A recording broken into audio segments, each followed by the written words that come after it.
Alright, mic testing, mic testing. Okay, perfect. We're live, we're live. Let me go to my main camera. Alright, we're live. And let me just mute myself. I gotta mute myself. Oh, perfect. We're live. And as you guys can tell by the title and thumbnail, and as I said in my previous stream, I'm going to be working with mouse pointer this stream on how to use my mouse pointer to add mouse pointer collisions, clicks, and everything, if that made any sense.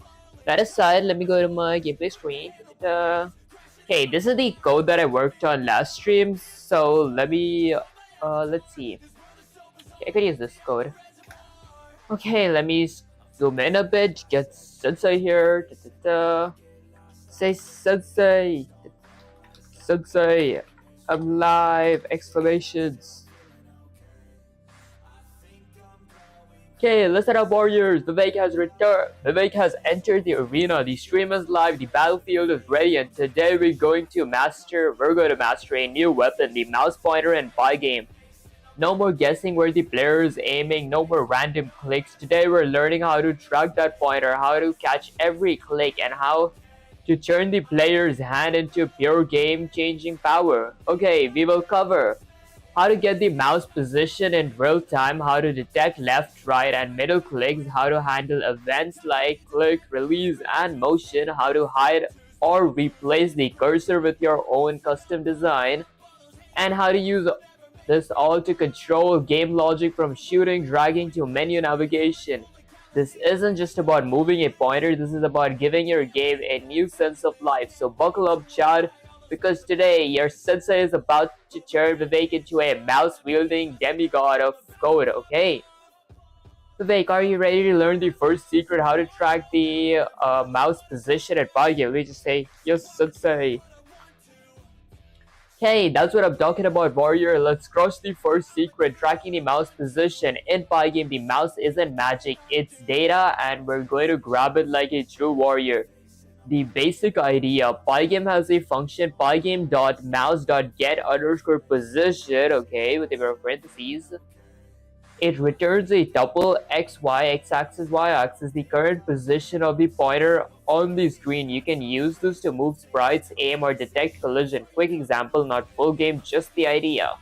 We imported Pygame, we initialized Pygame, we created a screen variable, added our display, added a is_running boolean variable for our game loop, and then wrote a while loop. So while is running, while the program is running, or while running is set to true, we iterate over Pygame event. For every event in Pygame.event.get, if event.type equals to Pygame.quit, our running is going to be set to false. Then mouse x-axis, mouse y-axis, we create two variables. We set that equal to Pygame.mouse.getPosition, get position, okay? And then we print mouse is at, okay, we print an f string, mouse x, mouse y.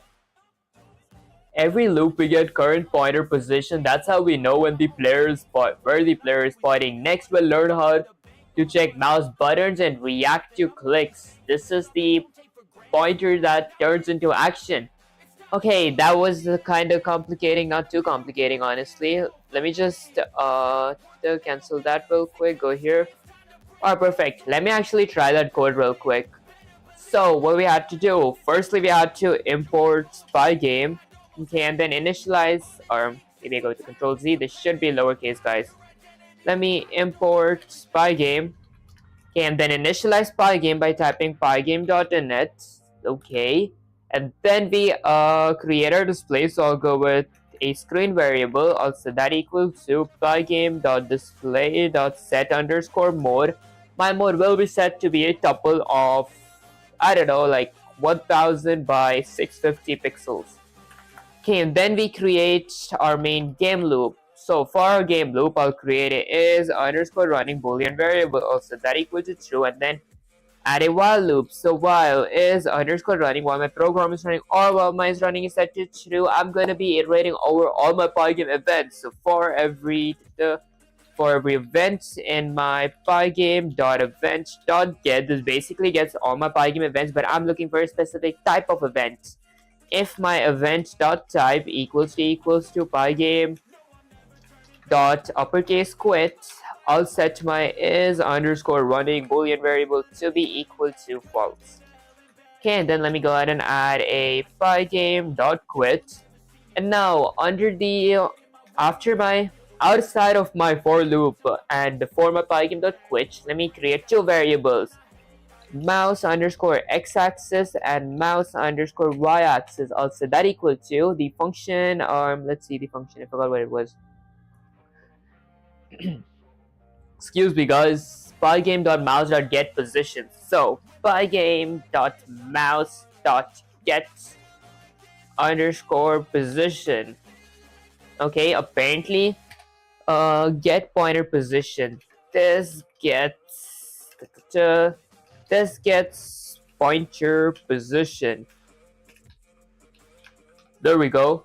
And then I'm going to be printing a f strings. F string is going to be something like the position is in a pair of parentheses my mouse x variable, comma mouse y variable. Yeah, I think comma would look good. There we go. Excuse me guys. Okay, now if I would run the command. Oh my gosh. Alright, hold up. I gotta add FPS. Okay, maybe I try this by adding FPS real quick. I'll create a clock variable so that equals to pygame.clock.tick pygame.time.capitalize clock. My bad guys. There we go.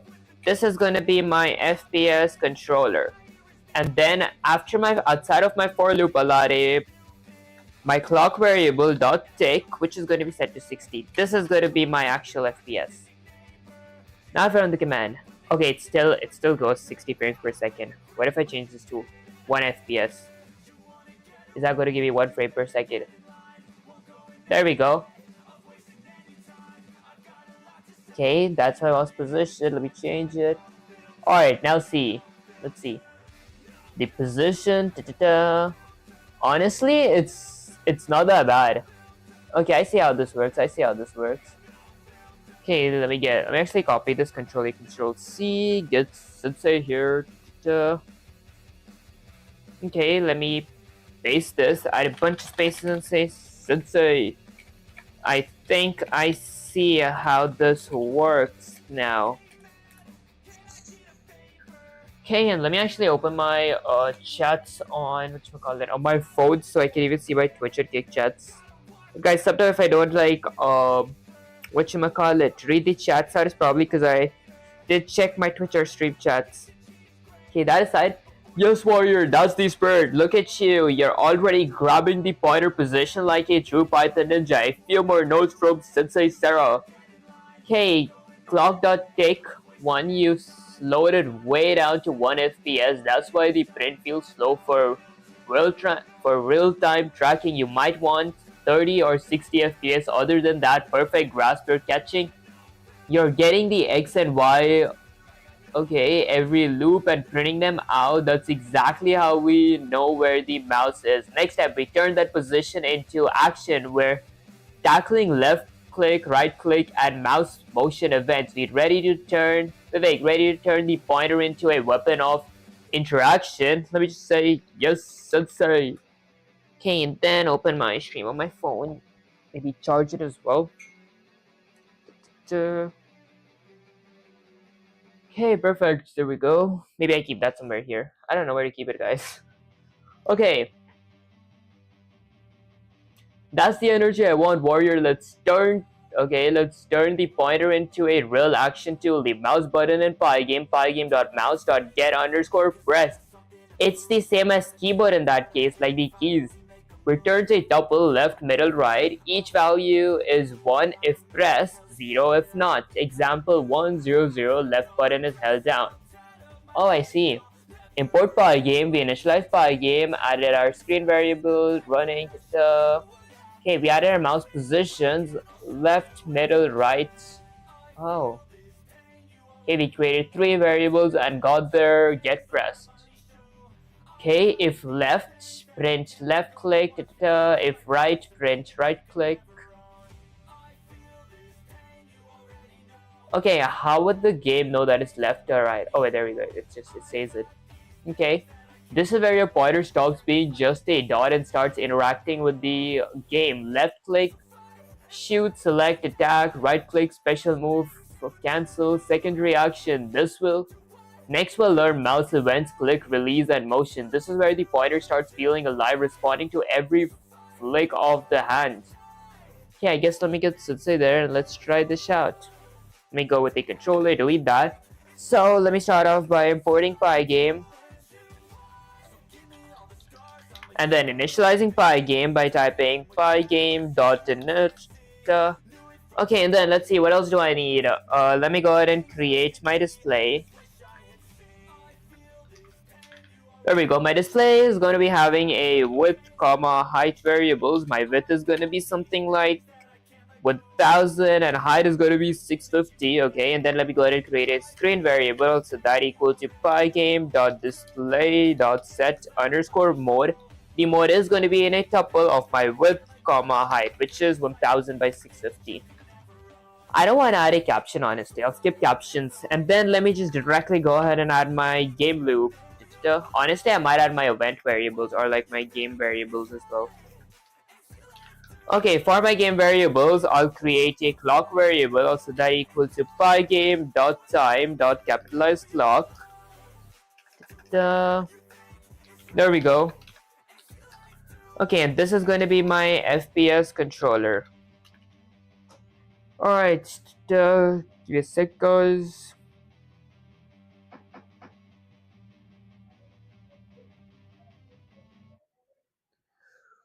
Okay, perfect. Alright, so after our clock, honestly, I might just add a FPS variable as well. That's going to be like 60 frames per second. Then let me go ahead and add my game loop. For my game loop, I'll create a is_running boolean variable. I'll set that equal to true. Okay, and then add a while loop. So while is_running, while my is running is set to true, while my program is running.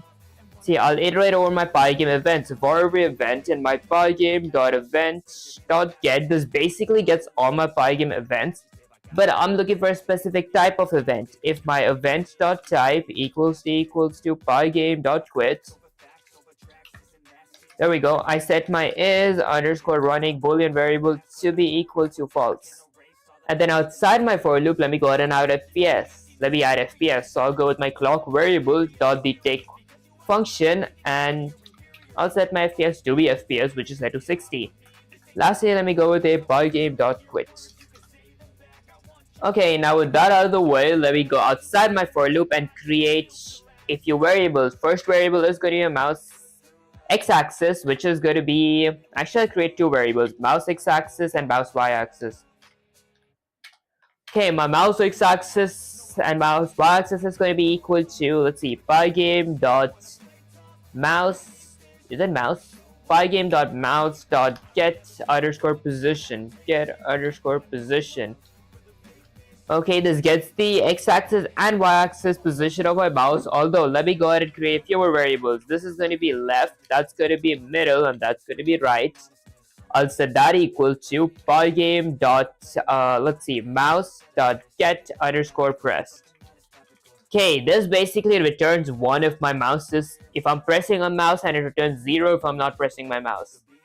Now let's add a few if statements. So if my left is pressed, I'll print a f string. Actually, I'll just print something. Left key is pressed. Okay, let me go with an else if right is pressed. I'll print something like right key is pressed. I could add this in a conditional expression and make this smaller. I should probably do that, but I'll do that later. Lastly, I'll go with else I'll print middle key is pressed. Okay, there we go. Now if I run the command, middle key is pressed.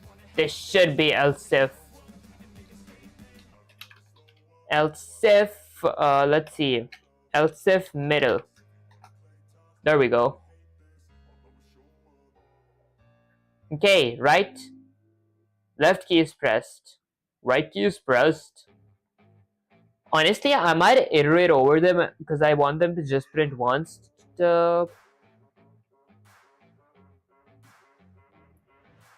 I mean, this does work as well, like left, right, middle. Okay. Honestly, you know what? I'll take this, guys, because I can iterate over it. I just want to learn how this works. Let's get Sensei here. Let me paste it at a bunch of spaces. Sensei. I think I get the gist of this as well.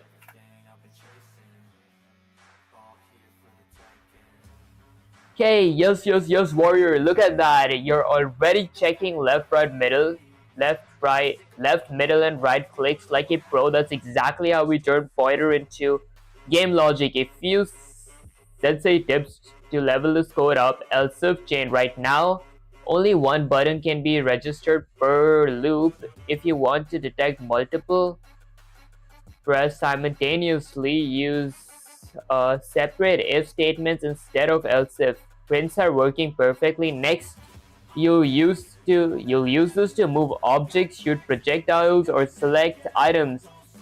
Okay, you're ready for the next step, mouse events. Okay, where we can do stuff when the button is clicked. Okay, Vivek, ready to make pointer react to click like a true game hero? Let me say, yes, sensei. Guys, I feel that's the only answer I'm giving. I'm way too not energetic today, guys.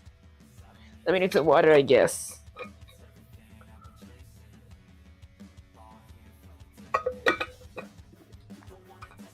Okay, that was the Spirit Warrior. Now let's teach the pointer to react to events, not just button presses. Okay, this is where the pointer starts to feel alive in your game. Mouse events in Pal game.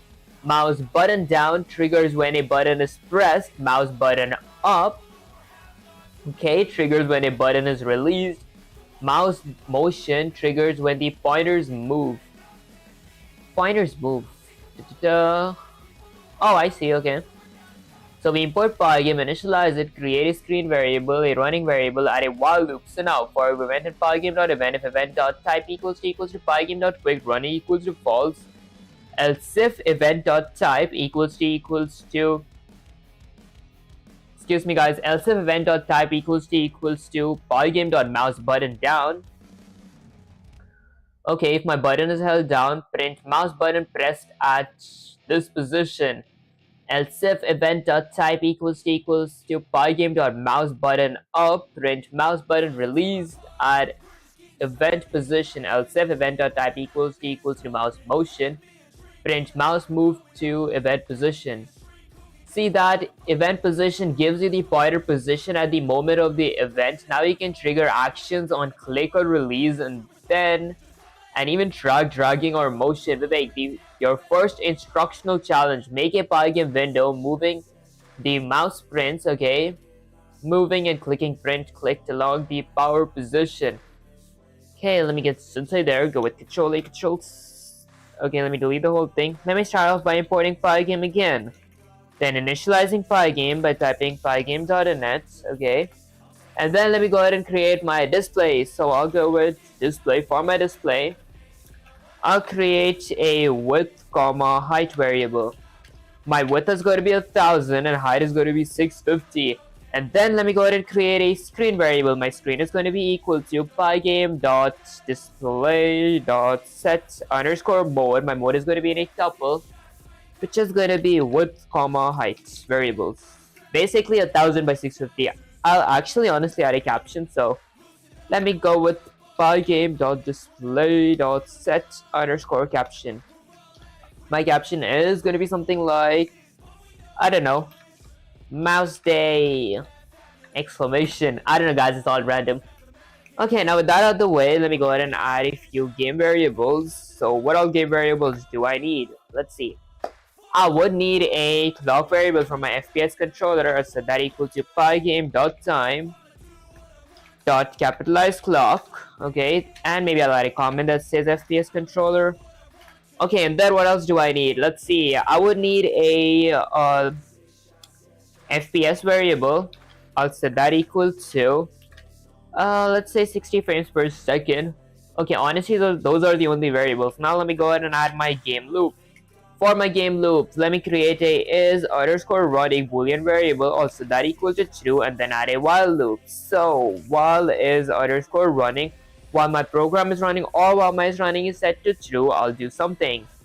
I'll iterate over my Pygame events. For the events in my Pygame.events.get, this basically gets all my Pygame events, but I'll look for a specific type of event. If my event.type equals to Pygame dot capitalize uppercase quit, I'll set my is underscore running boolean variable to be equal to false. And now I'll go with an else if.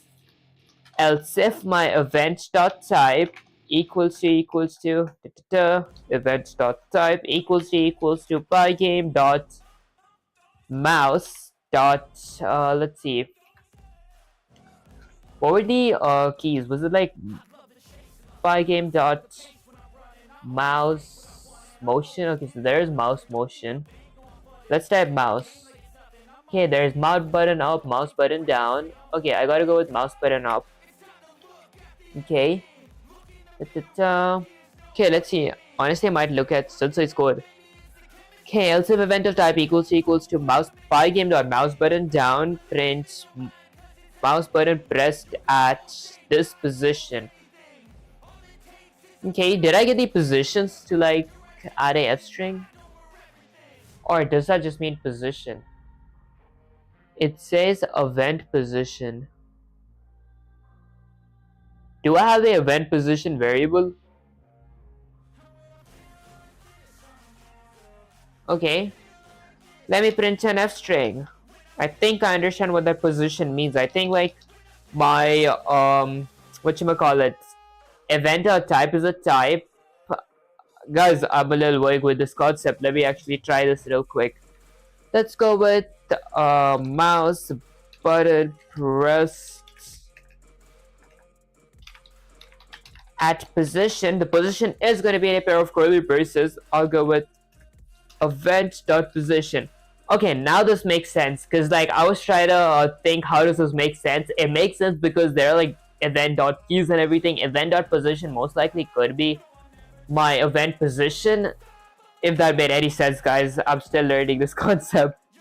Okay, next up, let me check if my event.type equals to Pygame.button, Pygame.mouse button, mouse button up. Okay, if I release my button, then let's see what I print. I'll print an f string that says mouse button released at position in a pair of curly parentheses. I'll go with my event.position. Okay, and then lastly, let me go with else if event.type equals to Pygame.mouse motion. Okay, I do something. Let's see. I'll go ahead and print honestly, what does the mouse motion print? Mouse move to that event. Okay, let me go ahead and print mouse move to event dot position. Okay, and maybe add a f string here. There we go. Then lastly, let me go ahead and add my clock variable dot tick. This is going to be my FPS. Maybe I'll add a comment that says FPS as well. Then let me go with a pygame.display.flip to update my display. Although pygame.display.update works the exact same. That aside, let me run the command. Mouse position moved. Now it stops. Clicked. Click here, there, click, spam click. Okay. Mouse position pressed at this position. Mouse position pressed at that position. Honestly, I see how this works. Let me go to Control A, Control C, get C back here. Excuse me, guys. Let me paste it here. Add a bunch of spaces. Since I feel like I understand this part as well now, although it is a bit vague, but I still understand it. Okay, let's see. Listen up, warrior. I see that effort and I love it. You're grabbing the concepts like a true Python ninja. A few crucial notes before I let you celebrate. You've got two mouse button handlers. That's redundant. Pygame will only use the first one it sees, okay? If you want mouse button down for press, mouse button up for release, okay?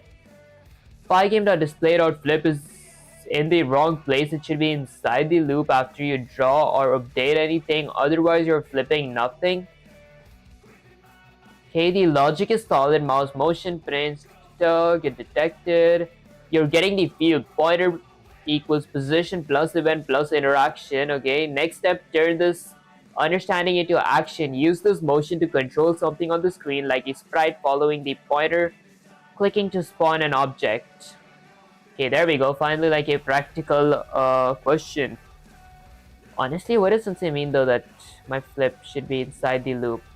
What happens if I add this inside the loop and I run the command?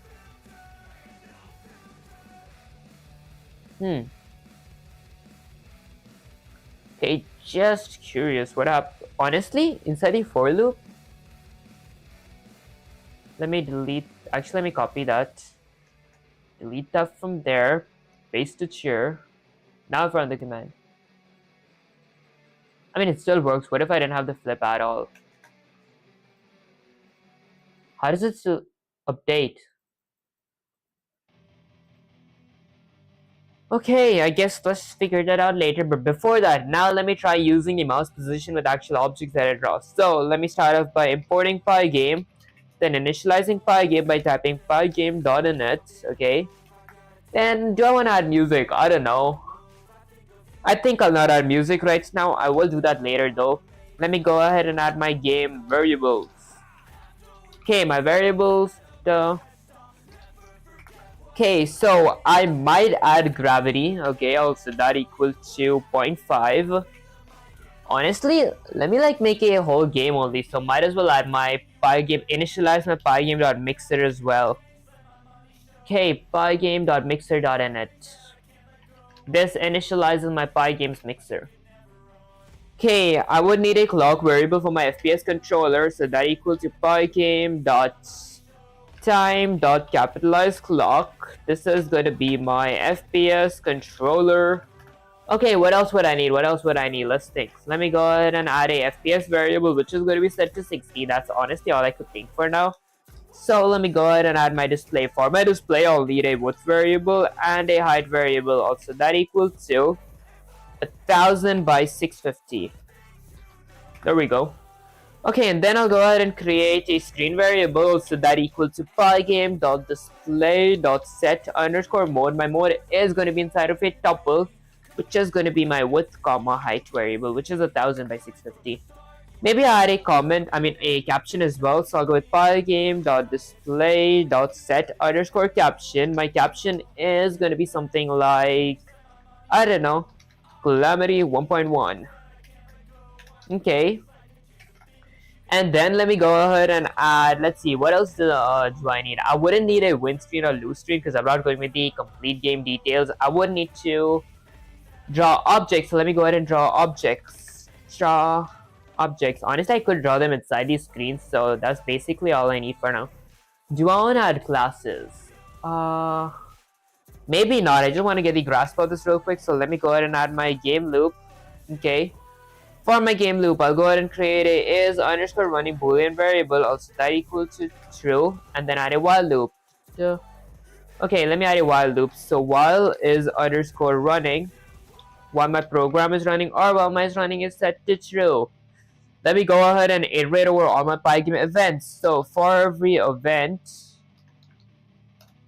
in my pygame.event.get, this basically gets all my Pygame events, although I am going to be looking for a specific type of event.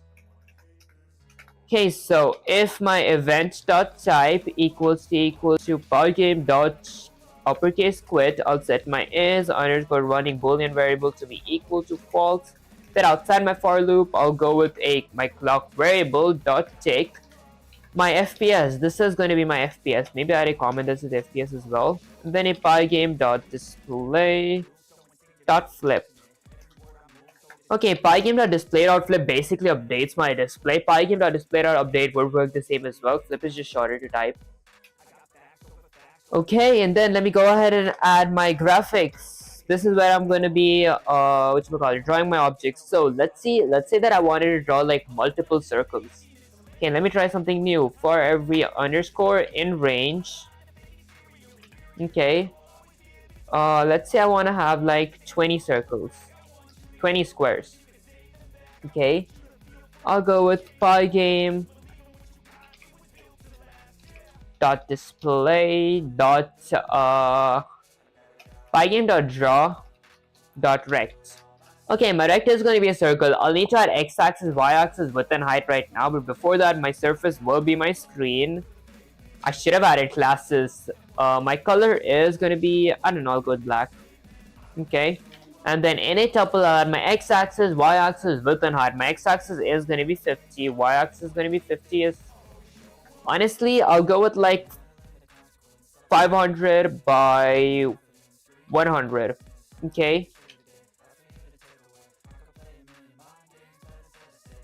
Honestly, I might just add random positions. So let me go ahead and import the random module.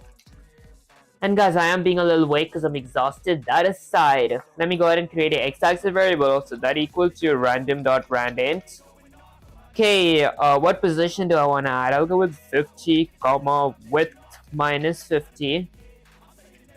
Okay, and then I'll create y-axis as well. So y-axis is going to be equal to random.randint 50, comma, this time I'll go with height minus 50. Okay, and it's by position, my rect position will be x-axis and y-axis. Okay, that's going to be the position. Okay, let me go here in a tuple. I'll add x-axis, y-axis. Okay, and then my width is going to be 50, height is going to be 50 as well. Okay, honestly, that was pretty much it. This just draws it on my screen. What happens if I run the command? Let me go with the screen.fill as well. Under my while loop, I'll go with screen.fill. I'll fill the screen to be a good gray color. Okay, now if I run the command.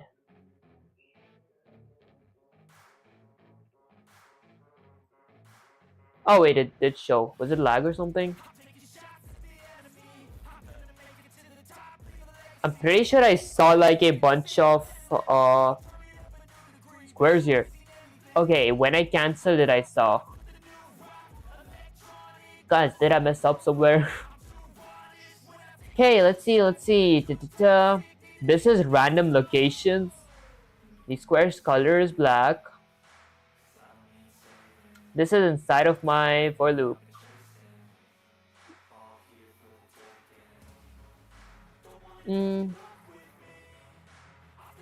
Okay, let me go with the controller. Control C, copy that. It should say here. Paste it at a bunch of spaces. Should say. I feel like I messed up question mark. I don't see these circles. I don't see the recs. The recs when I run the command, but I see them for a second when I exit the code.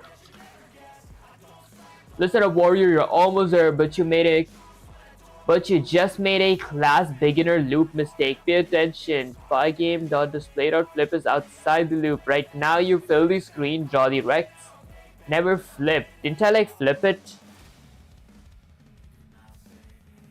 Oh my god. Guys, ignore that, I'm a little exhausted. That was sad. Pygame.quit. No, I actually forgot that though. That was kind of stupid, guys. My bad. Okay, there we go. There are these circles. Why are their positions randomizing so quick? I want you guys to like stay on the screen. X-axis, y-axis, width and height. X-axis, y-axis is random. Why are they like moving? Okay, this should draw the positions. Wait, it draws it every single frame, right? Let me okay, honestly I might go with the control C again, get Sensei back here. Paste it at a bunch of space, let's say Sensei. I fixed it, although why does my squares move a lot? Question mark. Guys, I feel like I got way too used to PNGs. I didn't even bother working on my drawing skills. Okay, that's the Fire Warrior. You fixed the display. Nice work. Now, about the Rex moving like crazy. Look at your code. Every frame you generate new random positions for all 21 rectangles. FPS 60 times per second. New random position. That's why it looks like they're jumping all over the screen.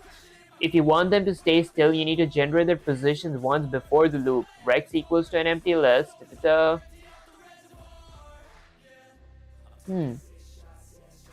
Okay.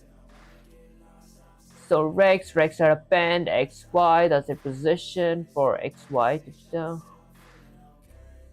See that now these squares stay where you put them and don't freak out every frame. Okay, next step, let's make one Rex follow the mouse pointer. Okay, I see, let me actually try that. Before that, let me drink some water, guys.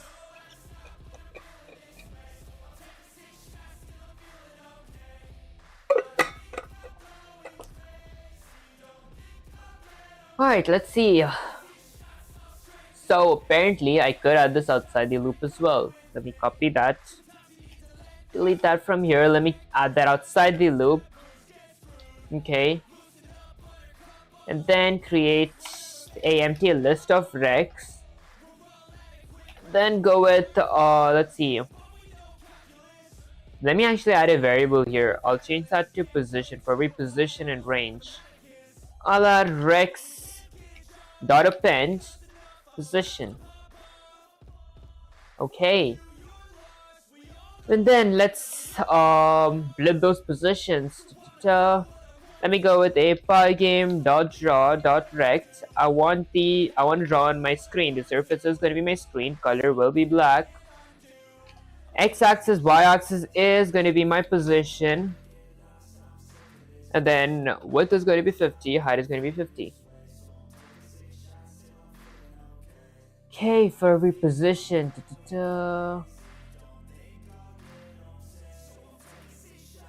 Okay.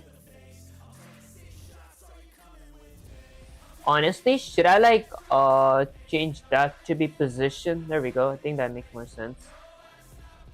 Maybe go there, add some space. Add that in a tuple. Okay, add a comma there. Maybe I change that to an underscore, that to position. This is going to be position. I don't need a pygame.draw here. There. Okay, why can't I use my positions? Oh wait, this is going to be Rex, not positions. That's so stupid. There we go. Now I found the command. Type a rect argument is invalid. Isn't the Rex the okay, let's see what Zutsu did. X-axis, Y-axis. Oh. Okay, my bad guys. I should probably pay more attention. Let's change that to X-axis, Y-axis. Change that back to underscore. Okay, a tuple of X-axis, Y-axis. There. Okay. In a tuple, I'll go with the position. That's gonna be my X-axis, Y-axis. Okay, 50 and 50. Let me just remove that. Am I like messing up somewhere?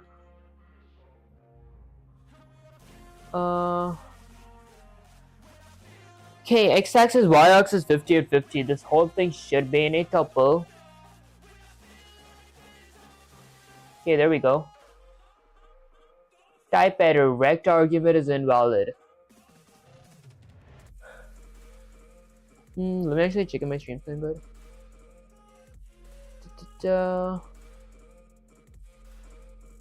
Okay, let me check on Twitch, guys. Gotta make sure if I'm audible as well.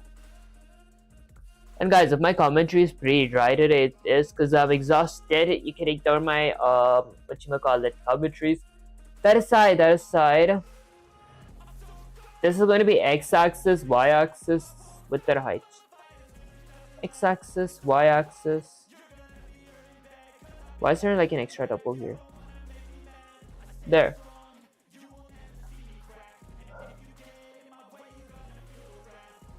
Okay, am I like missing somewhere?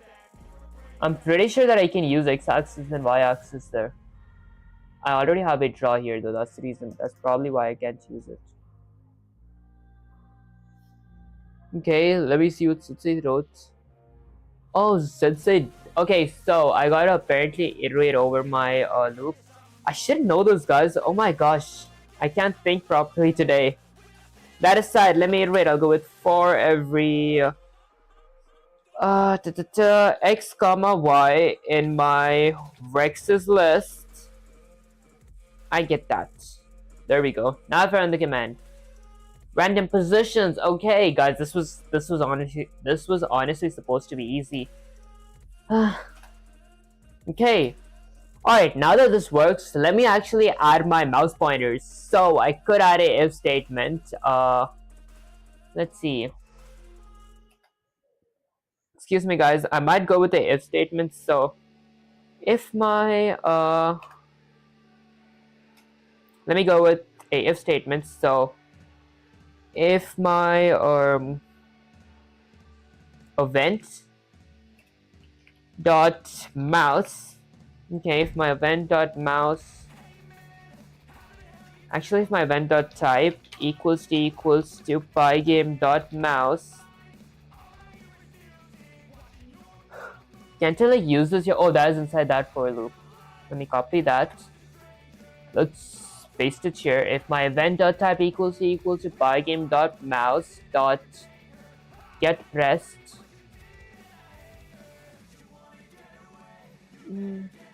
Actually, I don't think this works like how keys work. Okay, honestly, might also say. Let's get Sensei here. Paste it at a bunch of space. Sensei. So I think I understand. Although, how can I make the Rex change color when the mouse is on top of it? So it is collision. I think I need to add collision. I don't think I can use pixel perfect collision though. Okay, that's exactly the next level, warrior. Now we're talking interaction with the mouse. Your rectangles will rect to the pointer. Here's the secret: collision detection between mouse and rect. Okay, get the mouse position, mouse x-axis, mouse y-axis. Check if the mouse is over a rect. Rect has so I might create a separate variable for rect. So rect equals to pygame dot capitalize rect, and add the parameters there. If x-axis is less than or equal to mouse's x-axis, which is less than or equal to x-axis plus 50, and y-axis is less than or equal to mouse y-axis, which is less than or equal to y-axis plus 50, mouse is on top. Change color when they hover. So for x-axis and y-axis and rect, color red, else color black. Putting it all together. Oh, I see. Oh. Okay. So after my for loop, let's see. I drink some water. Guys, I feel like I gotta be way too hydrated today.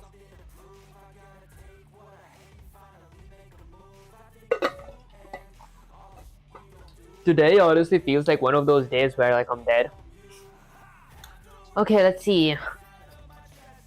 What do we have to do? Okay.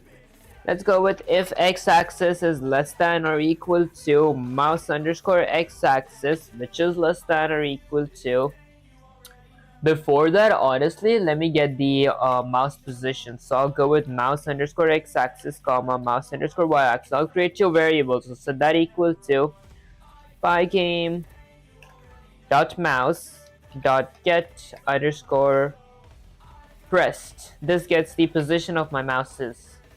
Was it get pressed? Get position. Get position. Okay. If mouse x do I like literally iterate over it? Okay, wait, this should be here. There. Okay, if mouse's x-axis is less than or equal to, if my x-axis is less than or equal to mouse's x-axis, which is less than or equal to x-axis. Okay, I think I understand what this means. This basically means if my mouse is between my mouse's x-axis and my mouse's x-axis, so the first x-axis and the last x-axis. Okay, plus 50, which is my rec size, then and y-axis is less than or equal to mouse underscore y-axis, which is less than or equal to y-axis plus 50. Okay, I go with color equals to, let's go with red. So red 0 0, and instead of this I'll add my color variable.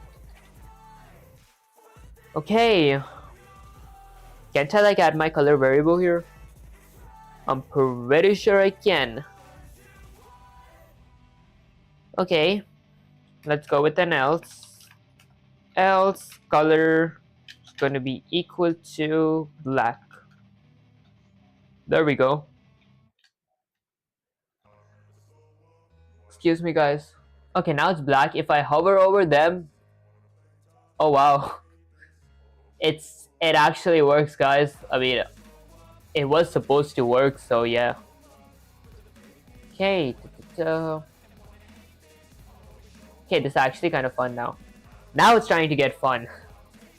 Okay, with that out of the way, let me go with Control-A, Control-C, get Sensei here.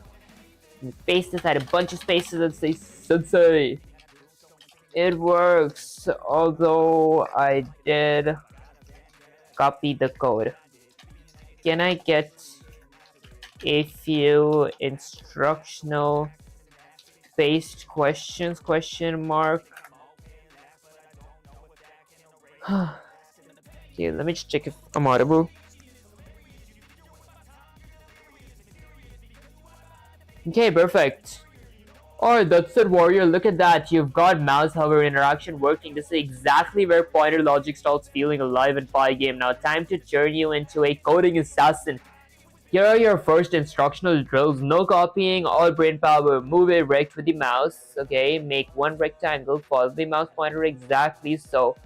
Where the pointer goes, the rect moves to that spot. Okay, click to change color. Modify. Honestly, I see. Okay. Let's do the first one first. This is going to be a little fun. Let's go to the controller and delete all that. Let me start off by importing Pygame. Let me import Pygame, then initialize Pygame by typing pygame.net. And then maybe I go a little up right there. There. Okay. Maybe go down. Okay, now let me go ahead and add my game variables. So I'll go with game variables. So for my game variables, I would need a clock variable, so that equal to pygame.time.capitalize clock. Okay. Maybe I'll add a comment that says FPS controller. Okay, and then let me go ahead and add a FPS variable. This is optional, but I like adding this for some reason. And then let me go ahead and create my display. For my display, I'll create a width variable and a height variable. My width variable is going to be set to 1000 and height variable is going to be set to 650. Okay, and then let me go ahead and create a screen variable, so that equal to pygame.display.set underscore mode. My mode is going to be set to a tuple, which is going to be my width comma height. which is 1000 by 650, and maybe I even add a caption, pygame.display.set underscore caption. My caption is going to be something like, I don't know, Calamity Mouse 1.1. Okay, and then let me go ahead and, I don't know, add my game loop now. Okay, pretty sure that's what I gotta add right now. For my game loop, let me create a is underscore running boolean variable. I will set that to be true and then add a while loop. So while is underscore running while my program is running or while my is running is set to true. I'll do something. What am I gonna do? Let me iterate over my pygame event. So for every event in pygame.event.get, this basically gets all my pygame events, but I'll look for a specific type of event. If my event.type equals to pygame.capitalize uppercase quit, I'll set my is underscore running boolean variable to be equal to false. Then outside my for loop, I'll go with pygame.display.flip. This is going to update my display, although pygame.display.update works exactly the same as pygame.display.flip. Let me go ahead and add a pygame.quit. Okay, to exit pygame freely, and then outside my for loop, let me go ahead and add two variables, mouse underscore x-axis, mouse underscore y-axis. This gets the position of my mouse. I don't know why to write pose. There, mouse underscore y-axis. I'll set that equal to pygame.mouse.get underscore position. This gets the position of my mouse, and then let me go ahead and outside my game loop, let me add my Rex random position. Honestly, I don't think I might need that. Let me go ahead and import the random module as well, because I am going to be working with randomness. I mean with random objects, if that made any sense. Okay, so what would I need now? Let's see. I'll have to draw my object. To draw my object, let me go ahead and draw like a pygame.draw.rect. This basically draws a rect. Maybe fix my typo here. There we go. Okay, this basically draws a rectangle. I want the surface to be my screen. I want the color to be a color variable. Let's go ahead and add a color variable. So for my color variable, let's see. I'll go with color equals to, honestly, depending on the mouse position, I might have to add the collision logic first. So I gotta add x-axis and y-axis as well, right? So let me add the color later. By default, I'll keep the color to be black for now. Okay, and then the position is going to be in a tuple. X-axis is going to be, I don't know, like 500 for now. Y-axis is going to be like 300 or 500 by 300. Size is going to be 50 and 50. Okay, now let's go ahead and add random position. So x-axis is going to be equal to random.randint.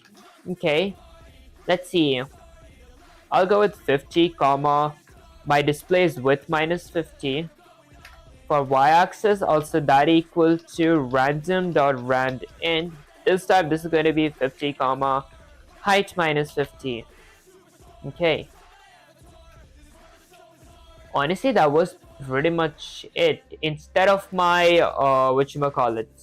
500 and 300, I'll go with x-axis, comma, y-axis. Okay. There we go. So that's now random positions. Okay, I might add this outside the loop because this is going to randomly change my position every frame. But if it's set outside, then it's set to a fixed position. Okay, honestly, that was pretty much it. Let me just run the command real quick and check what happens. I didn't go with a screen.fill. Let me go with a screen.fill. Under my while loop, I'll go with a screen.fill. I'll fill my screen to be a good gray color. There we go. Now if I run the command, there is a random square there. Now it's there. It's at random position. Now it's up there. Okay, now let's go ahead and add a few if statements. Okay, let's see. If my x-axis is less than or equal to my mouse underscore x-axis, which is less than or equal to my x-axis, This basically means if my mouse is between the starting point of my x-axis and the ending point of my x-axis of my squared rectangle, okay, and y-axis is less than or equal to my mouse underscore y-axis, which is less than or equal to y-axis, I do something. Let's see, I'll go with my color variable. I'll create a color variable, so that equal to I don't know, maybe red. 25500. Let's go with a else color equals a tuple of 000 black. Okay, now if I were to run the command, I hover over it. Oh, because I didn't change that to color. Let me change that to my color variable. There we go. Now if I run the command, every time I hover, shouldn't it like change? Is something like wrong with my collision logic? I'm pretty sure it's correct, right? If x-axis is less than or equal to mouse did that, which is less than or equal to x-axis. Oh, I forgot I had plus 50. Let's go with plus 50. I need plus 50 here as well.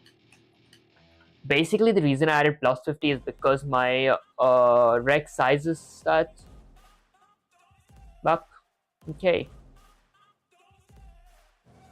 Alright, now I want to move it.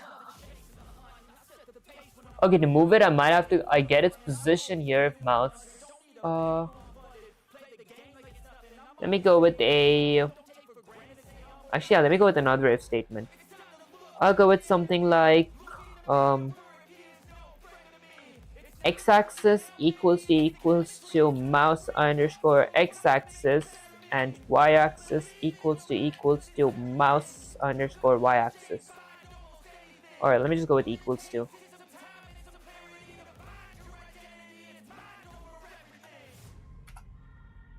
There. Honestly, does that change like anything? I'm pretty sure it does. Now if I run the command. There we go.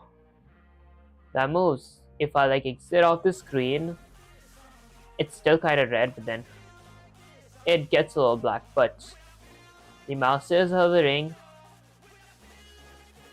Okay. Huh. Okay. Run the command. Honestly, I might go with something like if I click the mouse. So let's add a if statement. If my event.type, might add that up there in my for loop here. Okay, let's see. Else if my event.type equals to pygame.mouse. Pygame.mouse.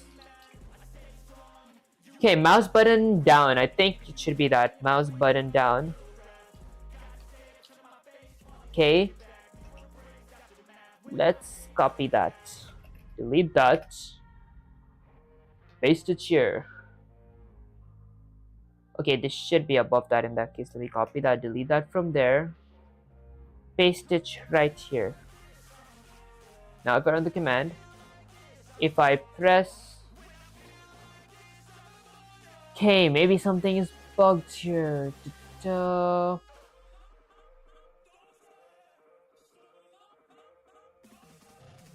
Excuse me, guys. Okay, this is as long as I be pressing it downwards.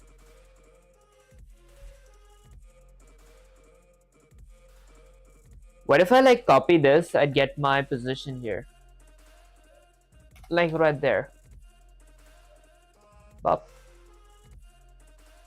Okay. I want to like drag it. I want to drag it. I added like a button click type stuff. Like pop, pop, pop. Like it click. Okay. Oh, I forgot to check if I got any. Oh my gosh, guys, I apologize. I didn't see the comments.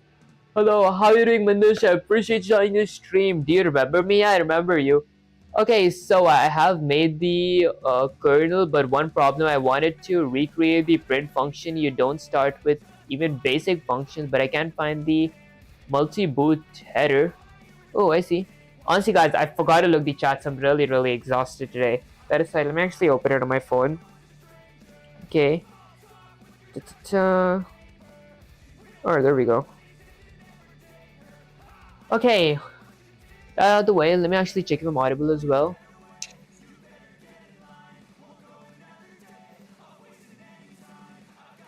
Alright, perfect. Okay, I guess I can't be off energy. I wanted to like drag it though. I gotta ask Sensei like how to drag it.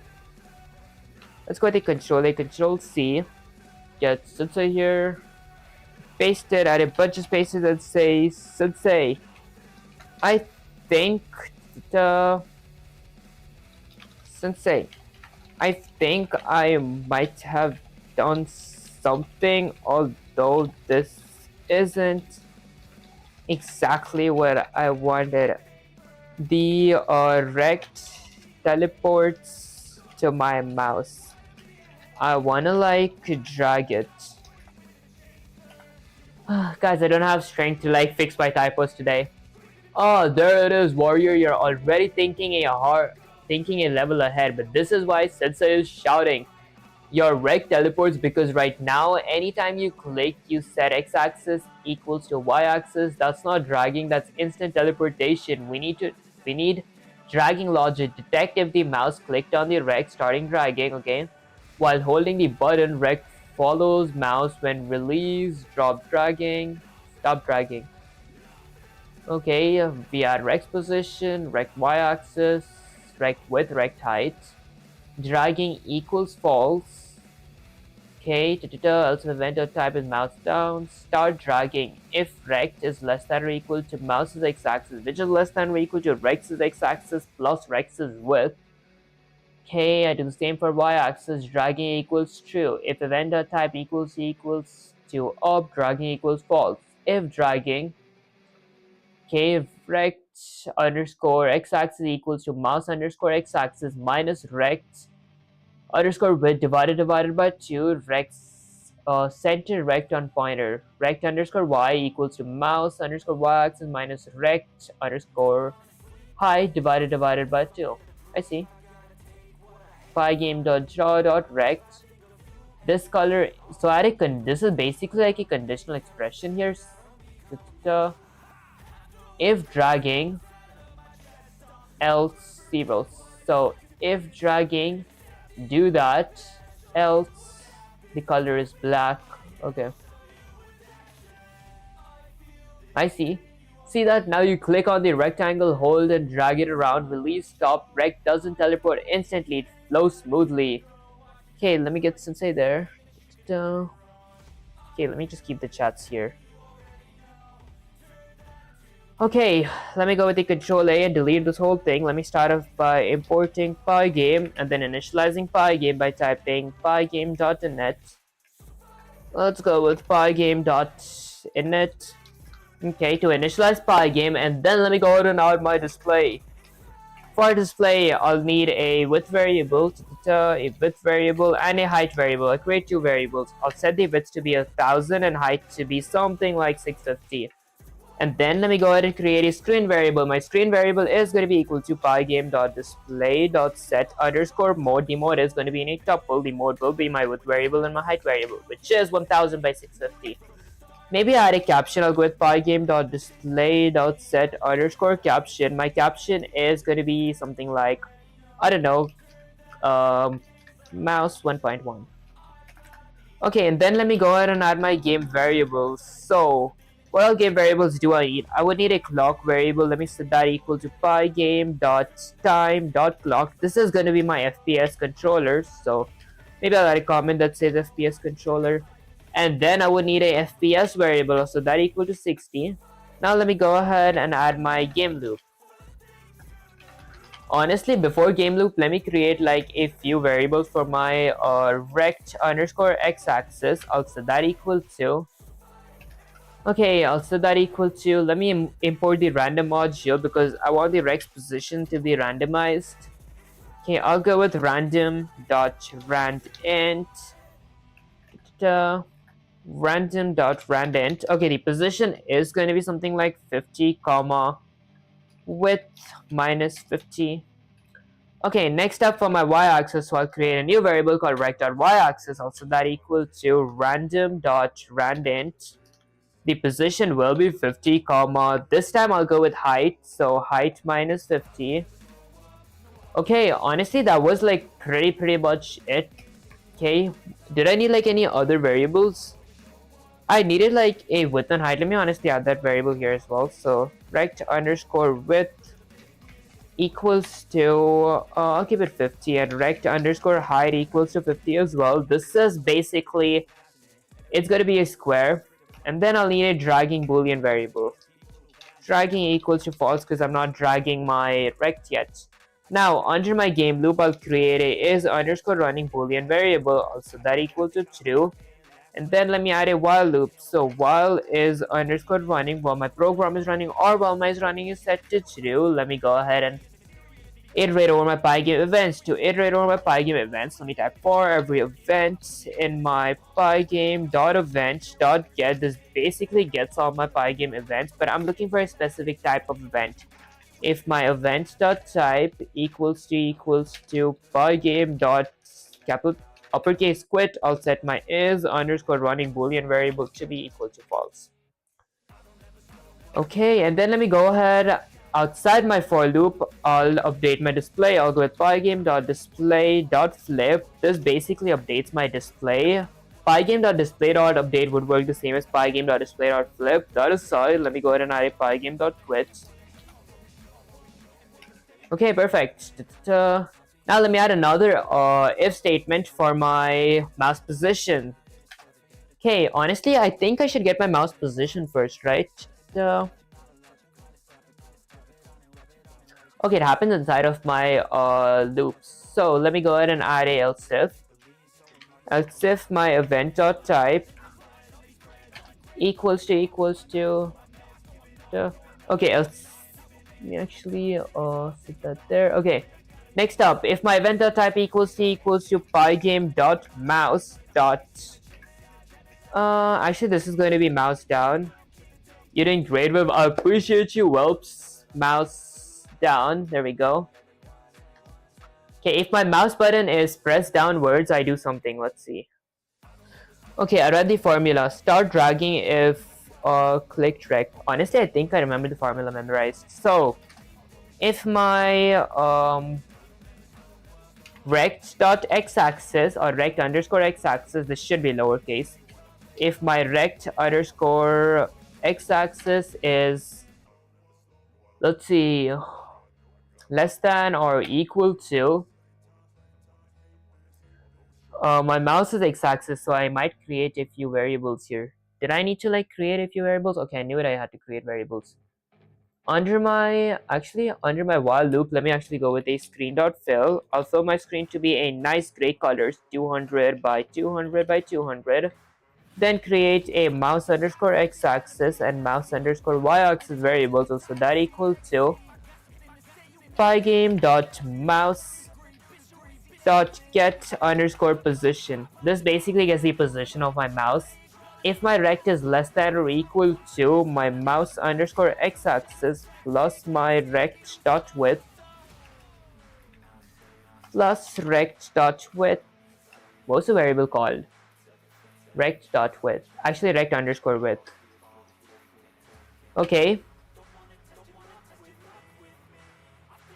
If my rect underscore x-axis is less than or equal to mouse, which is less than or equal to my rect underscore x-axis plus rect underscore width, and my rect underscore y-axis is less than or equal to my mouse underscore y-axis, which is less than or equal to my rect underscore y-axis plus my rect underscore height. There we go. Okay, if that happens, basically my mouse is on top of my rect. So I'll set my dragging boolean variable to be equal to true. Okay. Then let's see. There's another. Okay, this if goes inside that. Oh, I honestly see how this might be working. Okay, and then let me go with an else if my event dot type equals to pygame dot mouse button down. If my Actually, this should be up. If my mouse button is up, I do something else. Let's see. My dragging boolean variable is going to be set to false.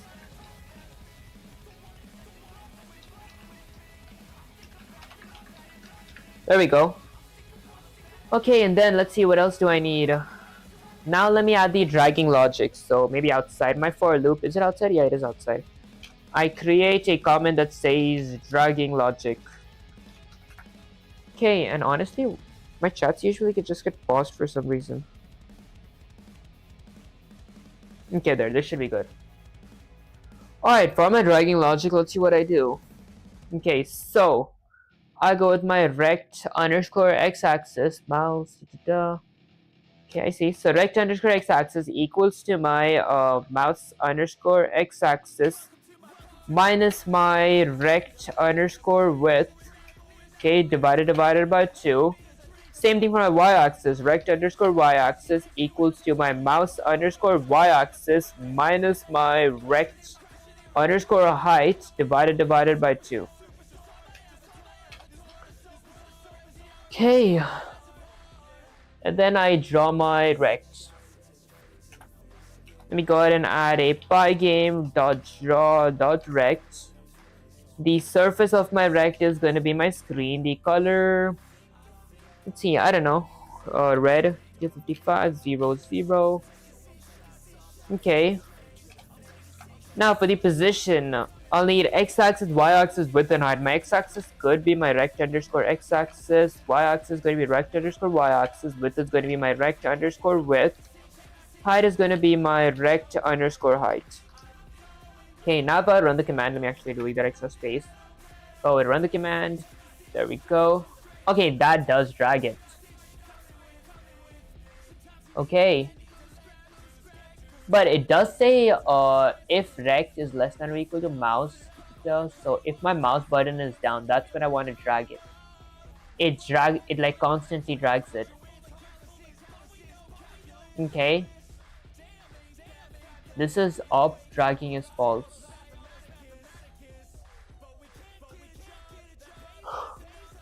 Okay.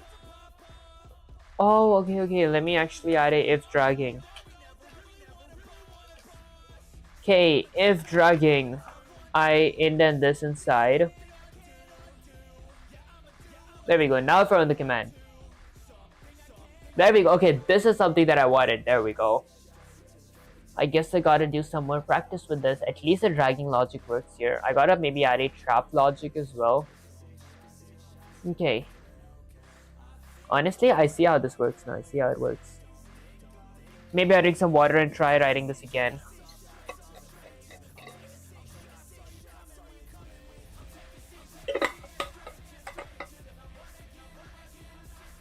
Okay, let's go with a control A, delete this whole thing. Let me just check if I got any comments on Twitching or Kick, and the stream's going good.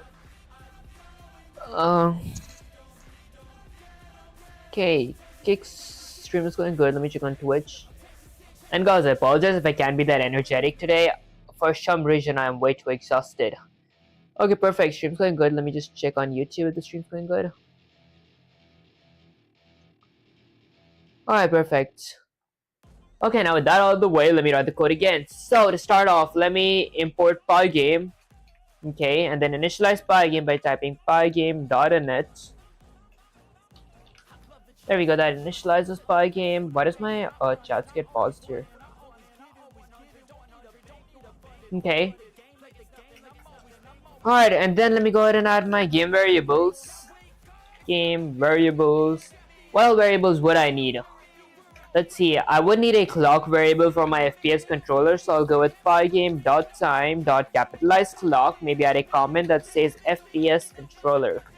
Okay, and then I might need a FPS variable, so that equals to 60. Honestly, the FPS variable is optional. That aside, let me go ahead and add my display now. For my display, I'll need a width variable and a height variable. My width variable is going to be 1000 and height variable is going to be 650. Okay, and then let me go ahead and create a screen variable. So that equals to pygame.display.set underscore mode. My mode is going to be my display's width, comma, height. Maybe add a caption. I'll go with pygame.display.set_caption. My caption is gonna be something like, let's see, what could my caption be? I don't know, mouse 1.1. Okay, and then let's see, what else do I need? I honestly might need to let's get my rex x-axis. I'll set that equal to import the random module. Let me import random because I want my rex position to be random. So rex x-axis is going to be random.randint. Okay, let me go with 50 comma width minus 50. For my x-axis, I'll go with rect_x-axis. Also that equal to random.randint. Let's go with 50 comma, this time I'll go with height minus 50. Excuse me guys. Okay, perfect. This is going to be y-axis.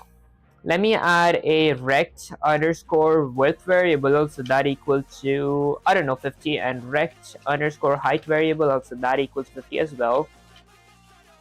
Okay, now let me go ahead and add my game loop.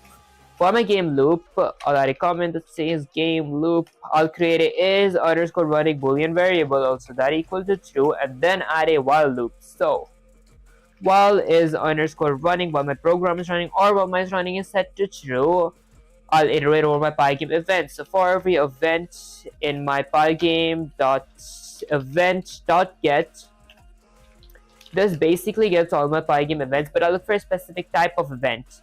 If my event.type equals to pygame dot uppercase quit, I'll set my is_running boolean variable to be equal to false. Okay, honestly, that is kind of perfect. Let me update my display. I'll go with a pygame.display.flip. This is basically going to update my display. Honestly, pygame.display.update works exactly the same as pygame.display.flip. I just write it because it's shorter. Let me go with a pygame.quit. Okay, next up, let me go ahead and fill my screen. Let me go with screen.fill. Let's see, I'll fill my screen to be a good gray color. And then let me get my mouse position. So I'll create two variables, mouse_x-axis and mouse_y-axis. I'll set that equal to pygame.mouse.get_position. This basically gets the position of my mouse. Okay. And now let's see. I honestly don't feel like I want to change my mouse's color, so let me just add the dragging logic. Okay, for my dragging logic, let me drink some water.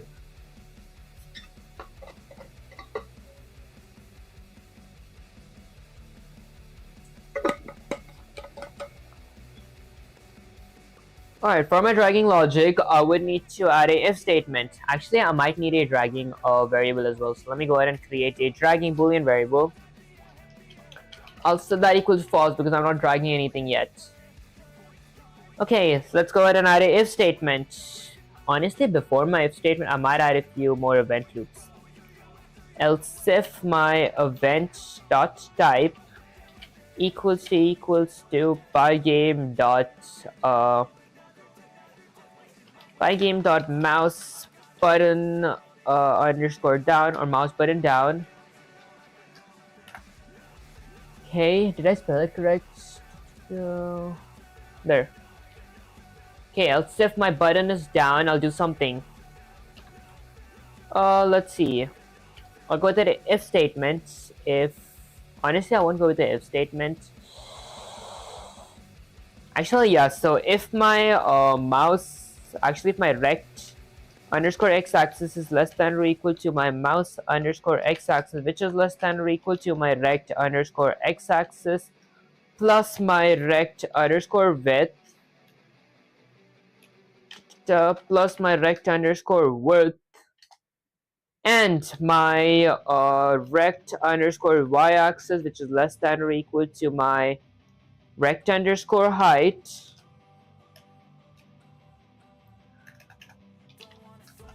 Okay, which is less than or equal to my mouse_y-axis. Okay. Plus my rect_height. Okay, should be my mouse underscore y-axis. There we go. If this condition is true, I'm gonna set my dragging boolean variable to be equal to true. Okay, this basically means if my mouse's position is inside of my rect and not like outside. Okay, let's go with an else if. Else if event dot type equals to pygame equals to pygame dot mouse button down. Okay, I'll set my dragging boolean variable to be equal to false. Now let's go ahead and add my dragging logic. So if my dragging is set to true, I'll do something. My rect.x-axis is going to be equal to, let's see. Okay, what is my rect x-axis going to be equal to? My mouse underscore x-axis, was it mouse under? Okay, my mouse underscore x-axis minus my rect underscore x-axis divided by 2, and rect underscore y-axis is going to be equal to my, honestly I feel that mouse should be here. This is going to be my rect underscore width. I'm pretty sure that should be my width. For y-axis, I'll go with my mouse underscore y-axis minus rect underscore height divided by 2. Okay, I honestly feel like this is correct. Let me go ahead and draw my rect now. Pygame.draw.rect. Okay, I want the surface to be my screen. I want the color to be, I don't know, black. And then let's see, the position is going to be in a tuple. My x-axis is going to be my rect underscore x-axis. Y-axis is going to be my rect underscore y-axis. Width is going to be my rect underscore width. Lastly, height is going to be my rect underscore height. Rect underscore height. Excuse me, guys. Did I like... Okay, this is my screen. Pygame.draw.rect. Draw.rect. There. Okay, now if I run the command. Where's my next position at? I set the position to be random. Huh. Rect x-axis, rect y-axis, rect width, rect height. Okay, I think I'm most likely messed up my dragging logic. Let me just check the reference maybe. Okay. Okay, never mind. My dragging logic is perfectly correct. Let's check my event logic. So if rect is less than or equal to mouse, which is less than or equal to rect at x-axis plus rect at width, and rect underscore y-axis is less than or equal to mouse underscore y-axis. Okay, that's correct as well. Dragging equals to true. Else if event type equals to pygame.mouse up. If my button is pressed up, dragging equals to false. There. Okay. Oh, I didn't have the conditional expression. I mean, I don't think I need the conditional expression, do I? If dragging that color, else that color. Pygame.draw.rect. I drew a rect in my screen. I don't see the rect. Okay, let me go with the Control A, Control C. Get Sudsei here. Paste it at a bunch of spaces and say Sudsei. I feel like I messed up, question mark. Did I mess up? Oh, I see what happened, Warrior. This is a classic beginner trap and Sensei is not happy. Let's break it down. You have 2 mouse buttons checks, okay. Else if event, oh, both are down? Okay, never mind. This is good. This gotta be up. Okay, it still doesn't. Okay, both are checking the same event. Python will never hit the second else if. Plus, you meant to use button to stop dragging. Okay, wrong rectangle direction. If rect underscore x-axis, you wrote mouse underscore y-axis. Isn't that what I got it right? As the end, it should be rect underscore x-axis. Oh, I see. Okay, okay. Draw outside, drawing outside logic. You only drew when dragging. What happens if you want it visible before clicking? Okay. Now rectangle is always visible, so wait, what was the difference? X-axis, y-axis, width and height. I added my mouse. This time that's correct. Okay, guess let's say there. Let me just fix that real quick. This is going to be rect underscore y-axis. Maybe lowercase rect underscore y-axis. Now run the command.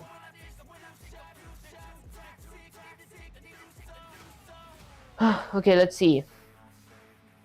So it says rect underscore x-axis, rect underscore y-axis. I did that. And then running is true. Okay.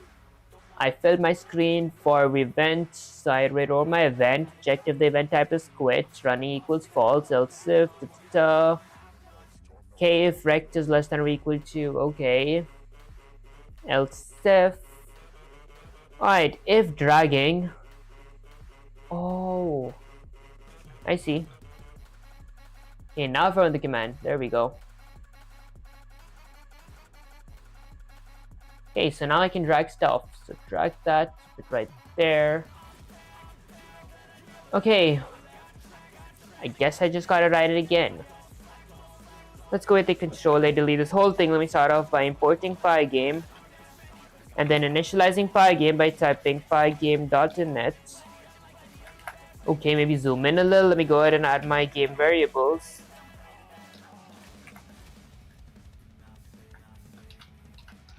Okay, what all game variables do I need? I need a clock variable, so that equal to pygame.time.capitalize clock. Maybe add a comment that says FPS controller. And then let me go ahead and add a FPS variable, so that equal to 60. Okay, maybe I'll add my display now. For my display, I'm actually just post this. Okay, for my display, I'll need a width variable and a height variable. My width variable is going to be 1000, height variable is going to be 650. And then I need a screen variable, also that equal to pygame.display.set underscore mode. My mode is going to be set to a tuple of my width variable and my height variable. Okay, maybe, honestly, I don't want to add a caption. I'll just add a caption. I'll go with pygame.display.set underscore caption. My caption is going to be something like mouse drag simulator. Okay, with that out of the way, let me go ahead and draw or add my rect details. Okay, so what all details will my rectangle have? My rectangle would have a x-axis, so rect underscore x-axis equals to, let me import the random module, so random.randint. My bad guys, let me go ahead and import random.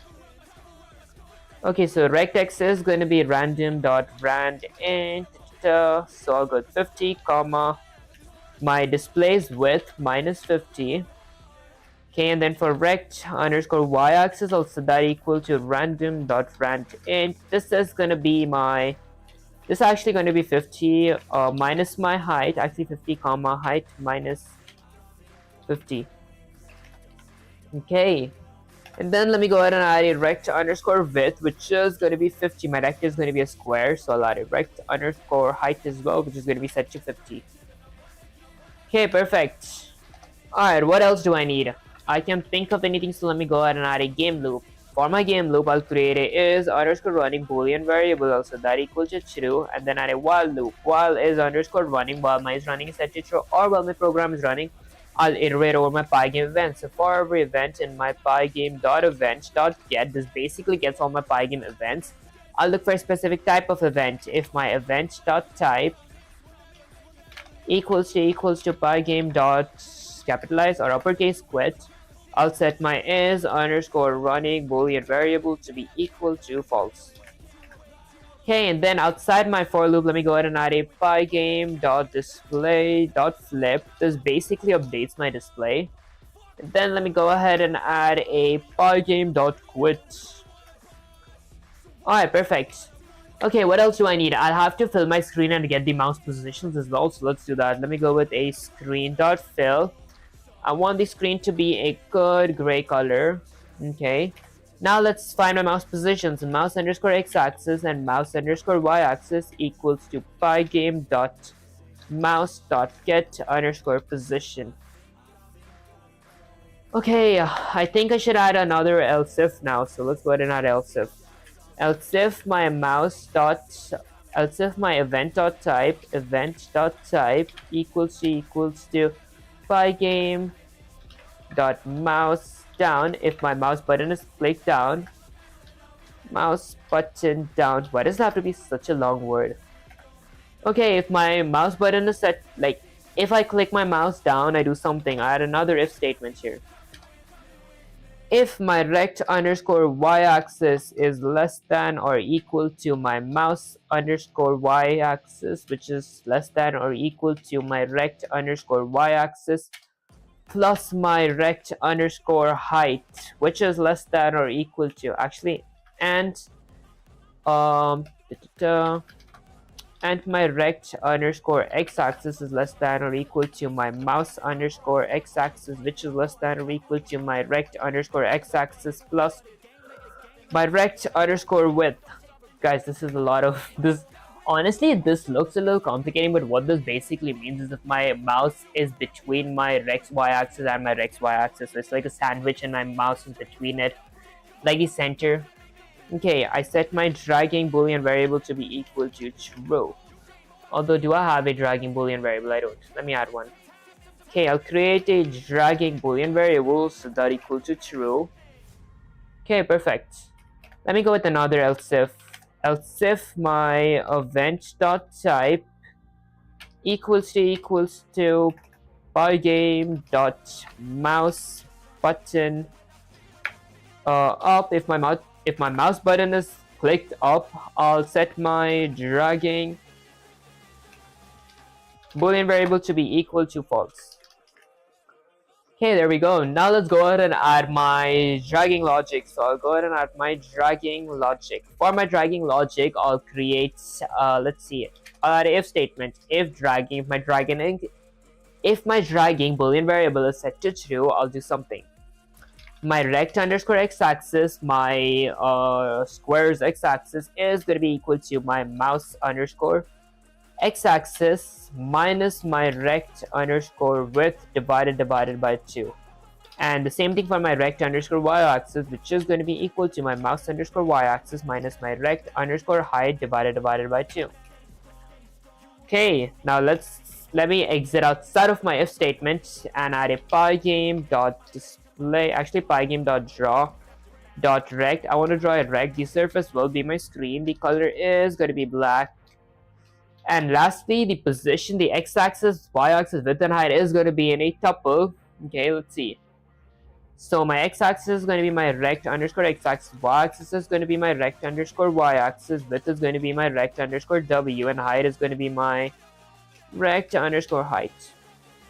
Perfect. If I run the command, there we go, it moves. If I click, it moves. Okay, perfect. Alright, let me actually copy this. Control A, Control C. Let me get Sensei here. Alright, let me paste it. Add a bunch of spaces. Let's say Sensei. I feel like I understand this now. Okay, that's the fire warrior. Look at that. You've got dragging working like a pro. Click on the rect holds, move rect flows, release stops. You even fixed the click detection order. Sensei is impressed. Next level, multiple rectangles dragging at once. Store rectangles in a list. Honestly, I think it's going to be the same thing. Like, if you want to pull this off, you're entering real interactive GUI territory. Honestly, I want to ask a question. Sensei, a quick question before I do that. What does GUI mean? Okay, let's see. Art Warrior, pay attention. This is fundamental. GUI, graphics user interface. This is the part of the program that people see and interact with. Buttons, windows. Oh, I see. Slides, mouse pointers. All that GUI. Without a GUI, you're just working in a terminal or text. Boring and dead. In our case, the polygon window, the rectangles you click and drag, the colors changing when hovered. That's all GUI stuff. Okay, I see. It's what makes the program feel alive and interactive. Once you master multiple dragging rectangles, your GUI interaction skills level up. Okay, massive. Alright, let me actually get Sensei here. Great, I appreciate you, Raji. That means a lot. That aside, let me go with Control A, delete that. Now let me actually work on making the game that I worked on, that I've been working on all those other streams. I want to try implementing my mouse pointer logic to my game. So I'll import Pygames. Honestly, I might import a bunch of modules. Let me import the sys module, import the random module. Okay, and lastly, import the time module. Okay, yes, finally the kernel to print. Okay, let's see. Let me start off by initializing Pygame. So I'll go with pygame.init. There we go, that initialized Pygame. Since I am going to be working with sound effects and music as well, let me initialize pygame.mixer, Pygame's mixer as well. So pygame.mixer.init. Okay. And then let me go ahead and add my game variables. So what all game variables would I need? Okay, I will need a clock variable. I'll set that equal to the pygame.time.capitalize clock. Maybe I'll add a comment that says FPS controller. Okay, let me fix my variable spelling. Okay, I would need a gravity variable as well. I'll set my gravity variable to be equal to 0.5. And then I would need a, let's see, a FPS variable. This is optional, but I like adding this. Okay, and then let me go ahead and add my display. So for my display, I'll need a width, height variable. I'll set my width variable. Oh my god, that was so painful. I feel you. Okay, my width is going to be 1000 and my height is going to be 650. And then let me go ahead and create a screen variable. Also that equal to pygame.display.set_mode. My mode is going to be my width variable and my height variable. Okay, maybe I'll add a comment as well. I'll go with pygame.display.set_caption. And guys, when I said comment, I meant caption. My bad. My caption is going to be something like, I don't know, Calamity 1.1. Maybe fix my display spelling. Okay, and then let me go ahead and load images. Basically, these are going to be the PNGs that I'm going to be using. So to load my PNGs, I'll go with pygame.image.load. Okay, this basically, honestly, I might create a hero image variable. So hero_image equals to pygame.image.load. Now I'll go ahead and give my file path, which is going to be game items followed by 2 forward slashes followed by player, 2 more forward slashes. My hero, this should be player, 2 more forward slashes, my hero PNG. And since it is a PNG, I will convert it to alpha. Let me load in some of my NPC PNGs as well. For example, a skeleton PNG. Okay, actually skeleton_image, I'll set that equal to pygame.image.load. I'll give my file path. That is going to be game items followed by 2 forward slashes followed by NPCs, 2 more forward slashes, my skeleton PNG, and since it is a PNG, I will convert it to alpha. There we go. And then let me go ahead and load a dragon PNG as well. So dragon_image, I'll set that equal to pygame.image.load. I'll give the file path. So it's going to be game item followed by 2 forward slashes followed by NPCs, 2 more forward slashes, my dragon PNG. And again, since it is a PNG, I will convert it to alpha. Okay, honestly, these are all the PNGs I can think of at the moment to load. Let me go ahead and transform and scale my PNGs as well. So I'll add a comment that says transform and scale. Okay, so to transform and scale, since there are more than 1 PNGs, I don't want to like transform every PNG individually. So I'll define a function that's called scale. My scale function will have 2 parameters. The first is going to be image. The second is going to be factor, which is going to be set to 0.1 by default, which is 10%. let me go ahead and return pygame.transform.scale. Okay, so what do I want to scale? I want to scale my image, the inside of my scale function. I want the size to be in a tuple. Maybe I'll go in a new line. Okay, zoom in a bit, just go with integer. Now I want to like get the width of my image and the height of my image and multiply that by my factor. So I'll go with my image.get_width and I'll multiply that by my factor. And do the same thing for my height. I'll go with integer image.get_height. This gets the height of my image and I'll multiply that by my factor. Okay, now let me go ahead and scale my images. So I'll go with my hero image I'll set that equal to invoke my scale function. I want to scale my hero image. Okay, and then let me go with my skeleton image. I'll set that equal to invoke my scale function. I want to scale my skeleton image. Then let me go with my dragon image. I'll set that equal to invoke my scale function again. I want to scale my dragon image. Alright, perfect. I honestly might want to add sound effects as well, so I'll just add the comments for now. I'll go with load SFX, and I would have to set their volumes as well, so I'll go with set SFX volume. Okay, and then what else do I need? Let's see. I would need a floor where my player stands, so let me go ahead and create actually type a floor comment, then create a floor variable, also that equal to pygame.rect this, and then add the attributes of my floor: x-axis, y-axis, width and height. My x-axis will be something like 0, y-axis is going to be 500, width is going to be my display's width, and height is going to be something like, I don't know, 300. Okay, and then let me go ahead and add a win screen. This is basically going to be the screen that it shows when my player wins the game. So I'll create a variable called win_screen_UI. I'll set that equal to pygame.image.load. Let me load my win screen UI. The file path is going to be game item followed by the forward slashes followed by screens, 2 more forward slashes. This is going to be my win screen PNG. Maybe I zoom out a bit.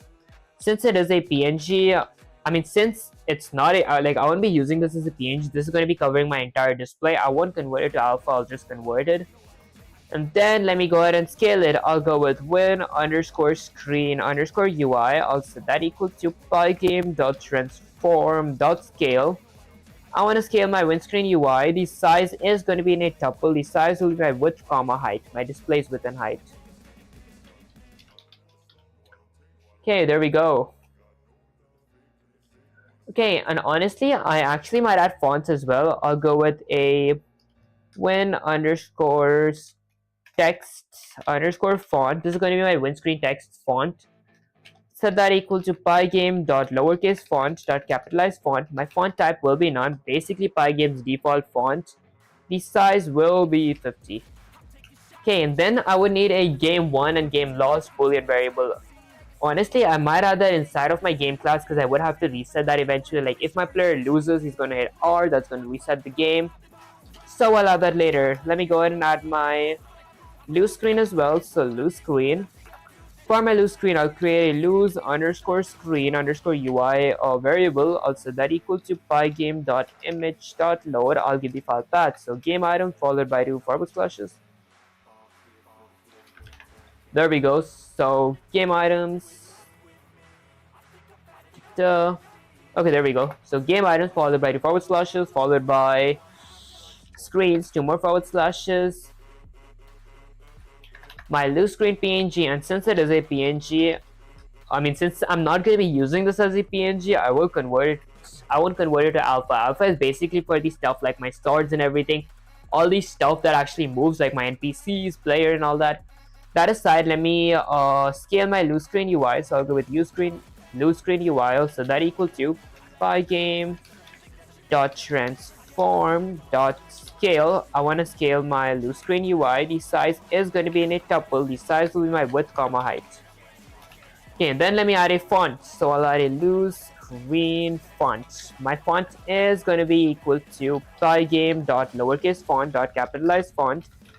Font type will be none. Pygame's default font, and the size is going to be 50. Okay, perfect. That's honestly everything I can think of right now. Maybe I'll add score as well. A comment that says score.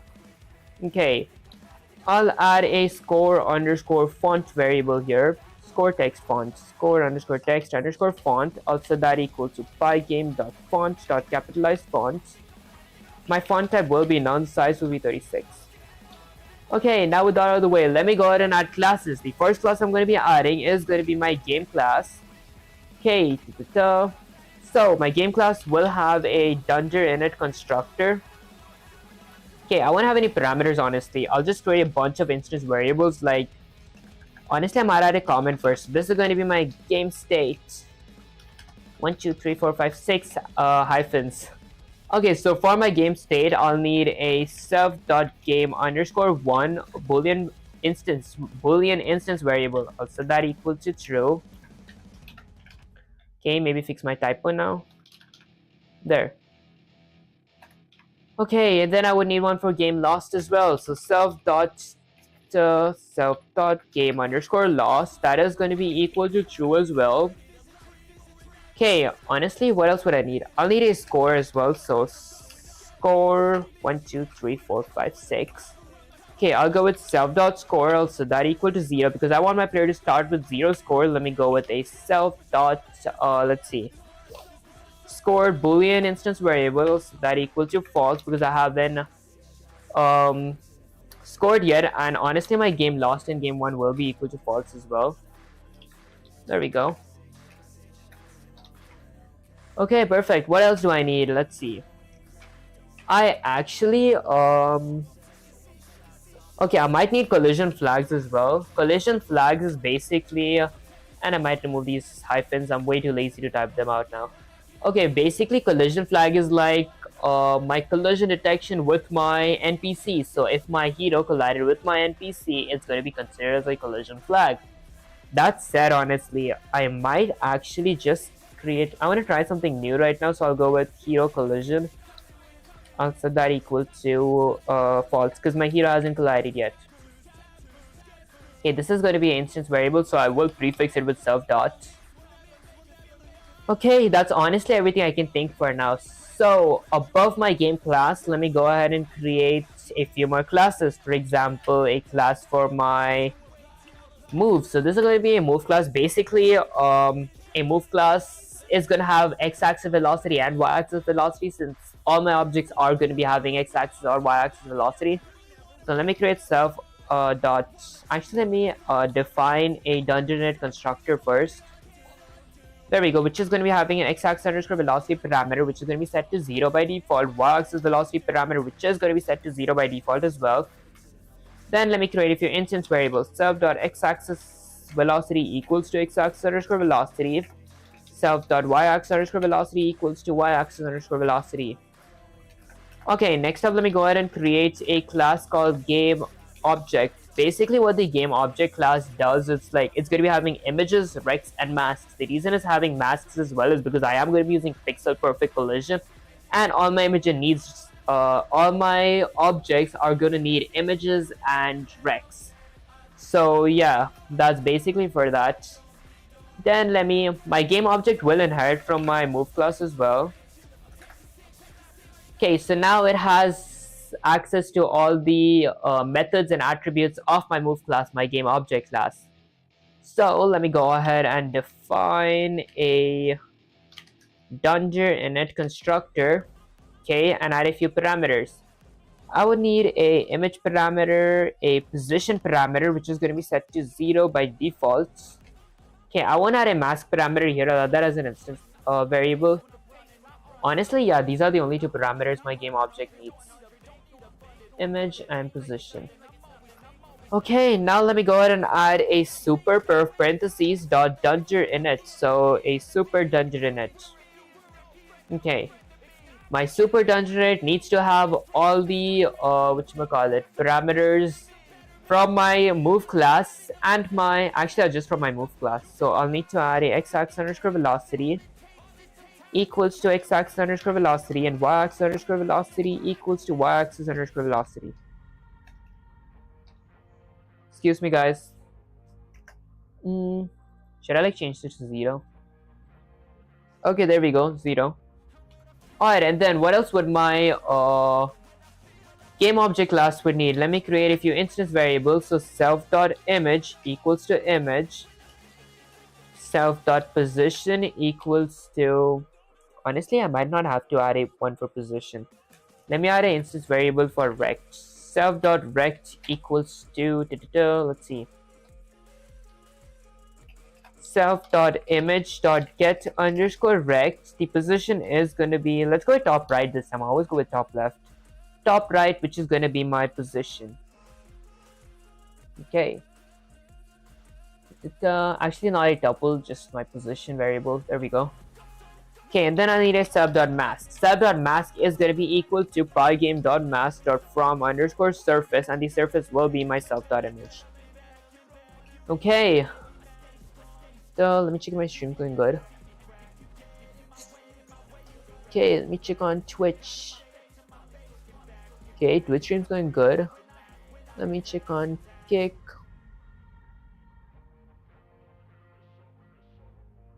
Okay, it's going good as well. Lastly, let me check on YouTube.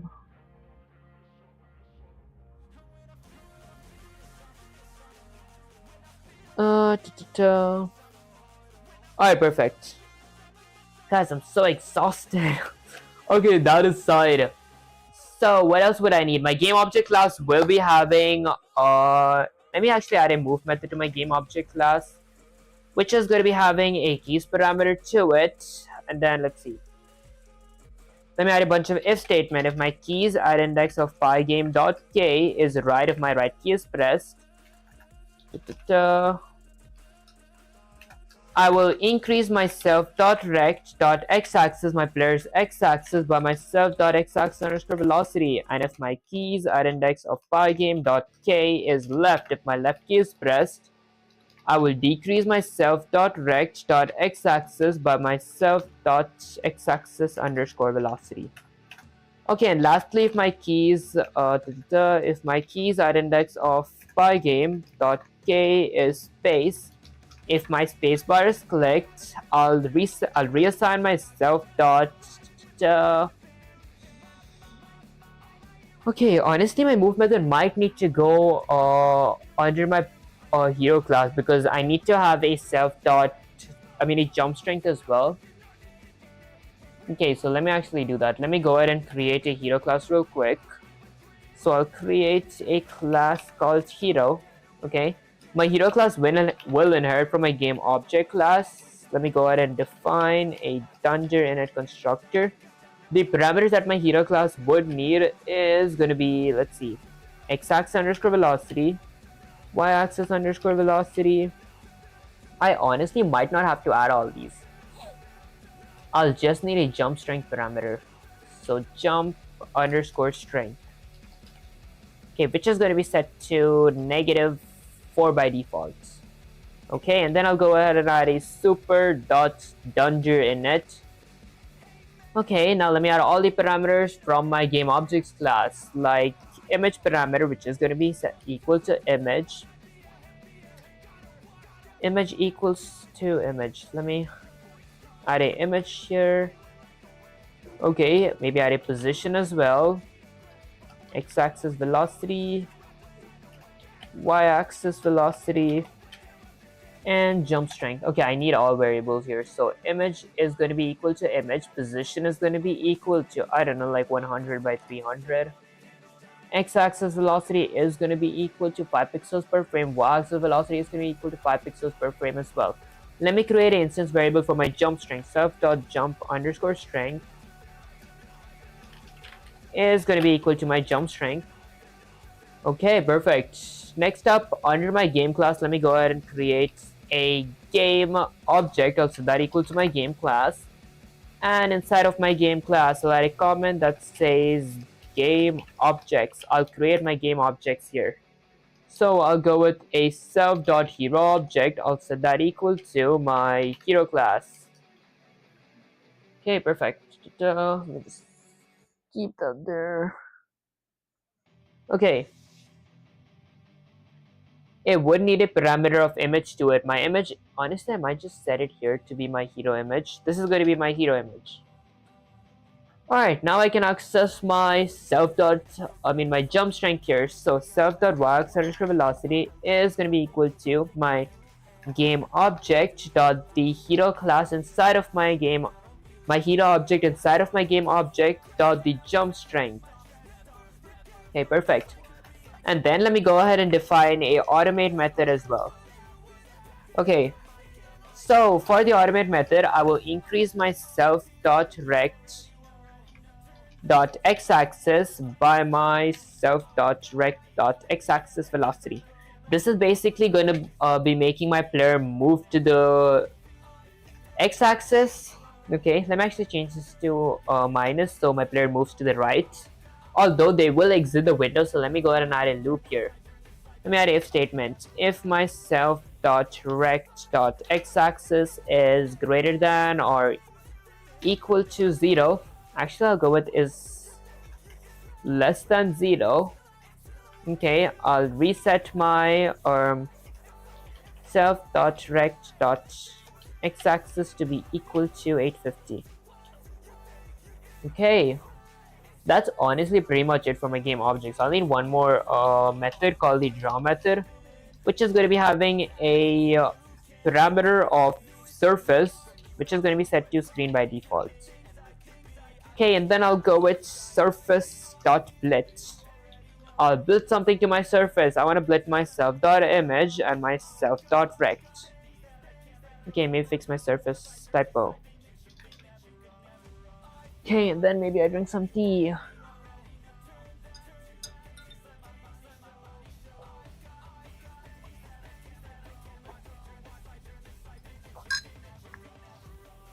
Guys, I need some caffeine. Okay, with that out of the way now, let's see. Let me go ahead and create a few other classes. For example, before I create a few other classes, my hero will need a apply gravity method. So I'll go ahead and create a apply gravity method. It won't have any parameters, but I will go with my self.rect. Actually, self.y-axis underscore velocity. My hero's y-axis velocity is going to increase by my gravity variable, which is set to 0.5, and my self.rect.y-axis, my hero's y-axis, is going to increase by my self.y-axis underscore velocity. This basically pulls my player downwards, but I need to add a floor for my player as well, where my player can land. So let me go ahead and I comment this is landing. Now I'll work on my landing. So if my self.rect.bottom, if my player's bottom rect.bottom is greater than or equal to my floor.y-axis, if my player's legs go below or my player's bottom goes less than or equal to my floor, which is basically my players like above my floor, I'll reset my self.rect.bottom to be equal to my floor.y-axis. Okay, so if my player goes under my floor or he's above my floor, he stays there. He doesn't go like lower, if that made any sense, guys. I cannot talk. Okay, and then let me go ahead and define I wouldn't need a draw method, honestly. I think apply gravity is all that I need for my player, right? I wouldn't even need move, honestly. This is like perfect. Okay, now let me go ahead and create another class. Let me create a class for my skeleton. Okay, my skeleton class will inherit from my game object class as well. Let me go ahead and define a dungeon init constructor. Honestly, I might need a few parameters like x-axis velocity, y-axis underscore velocity. Image as well. Image, which is going to be equal to my skeleton image. Okay. X-axis velocity is going to be equal to 5. Y-axis velocity is going to be equal to 5 as well. Honestly, that's basically it. And position. Position is going to be equal to a tuple of, I don't know, like 500 by 300. Okay. Now let me go ahead and add a super dungeon init, super parentheses dot dungeon init.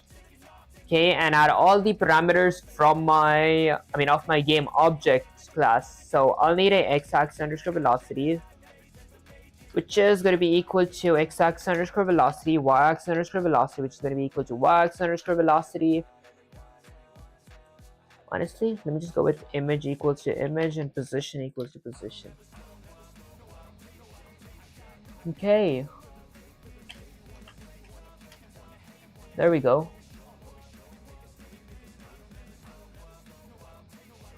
Oh, I see. Alright. Okay, next up, let me go ahead and create a class for my dragon Let me create a dragon class that inherits from my game object class as well. Let me go ahead and define a dungeon constructor, which is going to be having a few parameters like x-axis underscore velocity, which is going to be 6 pixels per frame, y-axis underscore velocity, which is going to be 6 pixels per frame as well, image, which is going to be equal to my dragon image, position, which is going to be equal to something like 100 by 500. Okay, and then let me go ahead and add a super parentheses dot dungeon init. I'll go with my parameters of my game object class, which is going to be image. That's going to be equal to my image. Position is going to be equal to my position. Okay, honestly, that's pretty much it for my hero class, skeleton class, and dragon class. I might load in a few more images, but before that, let me load in a few sound effects. The first sound effect that I'm going to be loading is going to be my, let's see, colliding SFX. Okay, this is going to be the sound effect that my player is going to make once he collides with someone. I'll go with pygame.mixer.capitalize sound. I'll give the file path. So game item followed by 2 forward slashes followed by SFX, 2 more forward slashes, colliding sound effects. Okay, maybe let me lubricate my lips. It's real dry.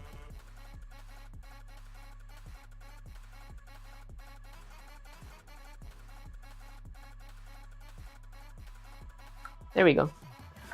Okay, what else sound effects do I need? Maybe I go with a skeleton underscore SFX, also that equal to pygame.mixer.capitalize sound. The file path is going to be game item followed by 2 forward slashes followed by SFX, 2 more forward slashes, my skeleton voice. Maybe fix my typo. There we go. Now let me set the volume. So I'll copy my skeleton colliding SFX variable. I'll paste it here. So colliding sound effect dot set underscore volume. I'll set the volume to be something like 0.1, which is basically 10%, and then I'll copy my skeleton sound effect as well. I'll paste it here. So skeleton sound effect dot set underscore volume. I'll set the volume to okay, I'll set my volume to be something like 0.1, which is basically 10% as well. Okay, now let me load in a few more images. Like, let's see. I'll load in my buff underscore pot underscore image, buff potion image, because I am going to be using buff potions. So I'll go with pygame dot image dot load. I'll give the file path. My file path is going to be game item followed by 2 forward slashes followed by potions followed by 2 more forward slashes. This is going to be my buff potion PNG. Since it is a PNG, I will convert it to alpha. Okay, and then let me go ahead and load a meat image. So meat underscore image, I'll set that equal to pygame.image.load.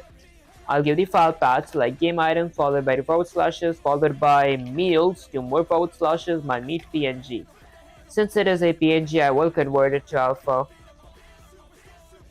Okay, now let's transform them. Let me copy my buff potion image. I'll paste it here, set that equal to invoke my scale function.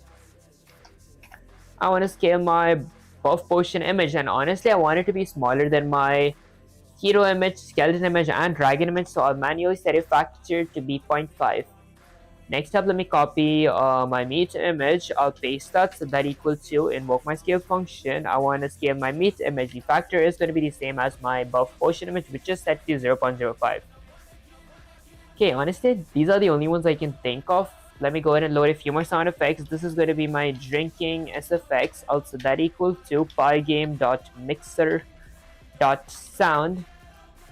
Okay, so the file path is going to be game item followed by 2 forward slashes followed by SFX, 2 more forward slashes, my drinking potion sound effect. Then I'll go with a eating underscore meat underscore sound effect. I'll set that equal to pygame.mixer dot capitalized sound. File path is going to be game items. So this is going to be meat or eating meat. Okay, and this is not going to be mouse, it's going to be mixer. That's going to be sound. The file path is going to be game items followed by 2// followed by sfx, 2 more // and let's see, my eating meat sound effect there. Let me go ahead and set the volume. Let me copy that. So drinking sound effect dot set underscore volume. The volume will be something like 0.1. And then I'll go with my eating meat sound effect. Let me copy that, paste it here. Dot set underscore volume. Okay, my volume is going to be 0.1 as well. Alright, let me just check if I'm audible. Alright, perfect. Maybe cancel that. Just check if my Twitch stream is going good. Okay, perfect. Let me check if my Kick stream is going good.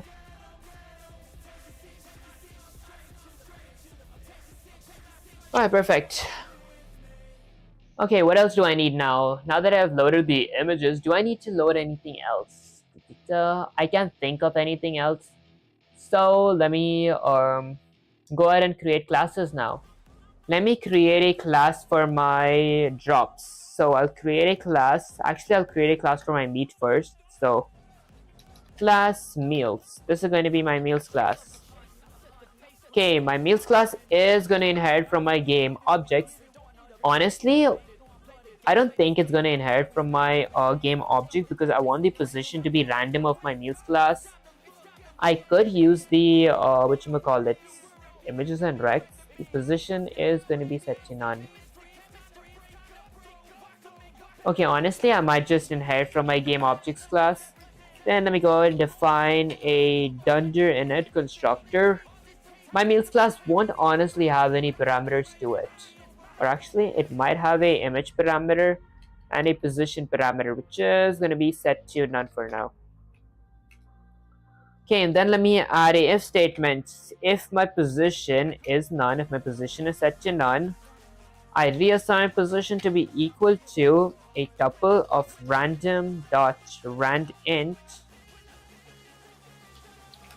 Okay, it's going to be 50 comma width minus 50. Okay, let me add a comma and do the same thing for my y-axis. I'll go with random.randint 50 comma. This time, instead of going with height, I will go with my floor because my floor.y-axis minus 50, because if I went with my height, my meals would spawn under my floor where my player can't like reach. Since it's floor minus 50, floor.y-axis minus 50, the coins or the meals will spawn anywhere but under my floor, if that made any sense. Then let me go ahead, let me go outside my if statement and add a super, a pair of parentheses, dot dunder init, and add all the parameters from my, let's see, from my game object class. So I'll need a image, which is going to be equal to image, position is going to be equal to position, and my image by default is going to be equal to my meat image. Okay. Honestly, I might need to load my coins image as well. So let me go ahead and load a coin underscore image. This is going to be like the coins that my player needs to collect in order to get like scores. So I'll go with pygame.image dot load. I'll give the file path. The file path is going to be game items followed by 2 / followed by drops, 2 more / gold coin PNG. Since it is a PNG, I will be converting it to alpha. Okay. And honestly, I always use gold coin. Let me actually go with my key this time. My key PNG. Maybe change the name to key underscore image. Okay, and now let me transform my key image. So my key underscore image is going to be equal to invoke my scale function. I want to scale my key underscore image. The size is going to be 0.05. Okay. Next up, let me go ahead and create a health bar class. So let me create a class for my health bar. Health bar. Okay, my health bar class honestly won't inherit from my game objects class because I want the position to be something different. Okay, and since it is a UI as well, so apparently for like UIs we don't need to like inherit from the class. We gotta have like a separate draw method. That aside, let me go ahead and define a dungeon init constructor. Okay, what all parameters will my health bar class have? It'd need a max underscore HP parameter. I'll set that equal to 100 because my player's max HP is going to be 100. Okay, then let's see, what else do I need? Let me go ahead and create a few instance variables. So self.max underscore HP equals to my max HP variable. Okay, my max HP parameter. I need a current HP as well, so self.current underscore HP equals to max underscore HP because I want my player to start at 100 HP. Okay, I can't honestly think of anything else that I'd need, so let me go down and load my file paths for my separate images. So let me go with self.hp underscore path. These are going to be the specific paths of my image. Okay, that's going to be equal to a dictionary, so my 0 HP file path is going to be pygame.image.load. I'll give the file path now. Game item followed by 2 forward slashes, followed by health bar, 2 more forward slashes, 0 HP PNG. Since it is a PNG, I will convert it to alpha. Okay, and just to save time, let me go ahead and copy that. Paste it 5 times. That's 20 HP, 40 HP, 60 HP, 80 HP, 100 HP. And now remove the comma from here and add 20 HP here, 20 HP there, 40 HP here, 40 HP there, 60 HP here, 60 HP there, 80 HP here, 80 HP there. Lastly, 100 HP here and 100 HP here. Okay, perfect. Now let me iterate over my dictionaries and scale every single image here individually. So let me go with for every key in my self.hp path. I'll go with self.hp path at index of key equals to invoke my scale function. I want to scale my self.hp path at index of key. Okay, perfect. Okay, next up, what else do I need? My HP path would need a few methods like take damage method, heal method. So let's go ahead and do that. Let me go ahead and define a take underscore damage method, which is there. Okay, let me go ahead and load a take underscore damage method. Okay, my take damage method will have a parameter of amount to it, and let me go with self.current HP. My player's current HP is going to be equal to max, which is going to be set to 0. My current HP can go below 0. Okay, so self.current HP minus amount. Okay, let me do the same thing for my heal as well. So let me define a heal method. My heal method will have a parameter of amount as well, the amount my player heals. So self.current HP, my self.current HP is going to heal. I'll set that equal to min this time. Min is going to be 100, so my current HP or my player's HP can go above 100. Okay, I'll go with self.current HP plus amount. Okay, that's basically it for my take damage and heal methods. Let me go ahead and define a draw method. Now my draw method will have 2 parameters this time. The first is going to be surface, which is going to be set to screen by default, and the second one is going to be, let's see, I'll need a player underscore rect, which is going to be equal to none. Actually, let me change that to hero underscore rect. That would sound much better. Okay, now let's I would need a HP underscore path variable, or is it called HP underscore key? Any actually works. Let me go with HP underscore key variable, also that equal to max, and add a conditional expression for every k in my self.hp path. If my k is less than or equal to my self.current HP, I'm gonna return k. Okay, so this is basically the same thing that we did here while we iterated over my HP paths. I'm doing it again here for whatchamacallit. Let's see actually. Let me go with my self.hp path at index of HP key. Da, da, da. Okay, I'm pretty sure this is for like drawing the specific file paths here. So I transform them here. This is where like I draw them. Okay, self.hp path. Da, da, da. Okay, let me create an image variable. So that equal to this. Okay, next up, let's see. Let me go with surface.blit. I want to blit something on my screen. I want to blit my image. The position is going to be my, let's see.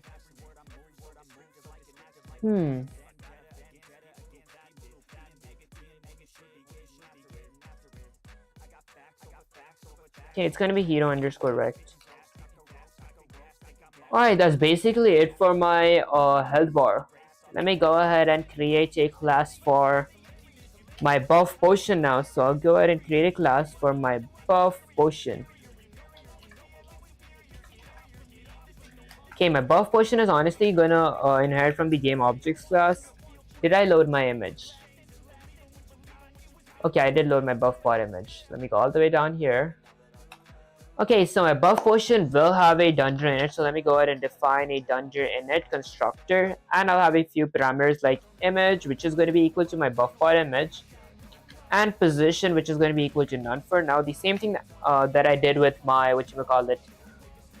my meat class. So I'll go with the if statement. If position is none, if my position is set to none, I'll do something. Let's see. I'll reassign my position to be equal to a tuple of random.randint 50, comma, my display's width, which is set to 1000 minus 50, and outside my pair of parentheses, I'll add a comma and type random.randint again. This is going to be for my y-axis. Let me fix the spelling of randint. Okay, which is going to be 50, comma. This time, instead of my height, I'll go with my floated y-axis. The reason I'm not going with my height is because if I did go with my height, I would have to, like, my potions will spawn under my floor where my player can't reach.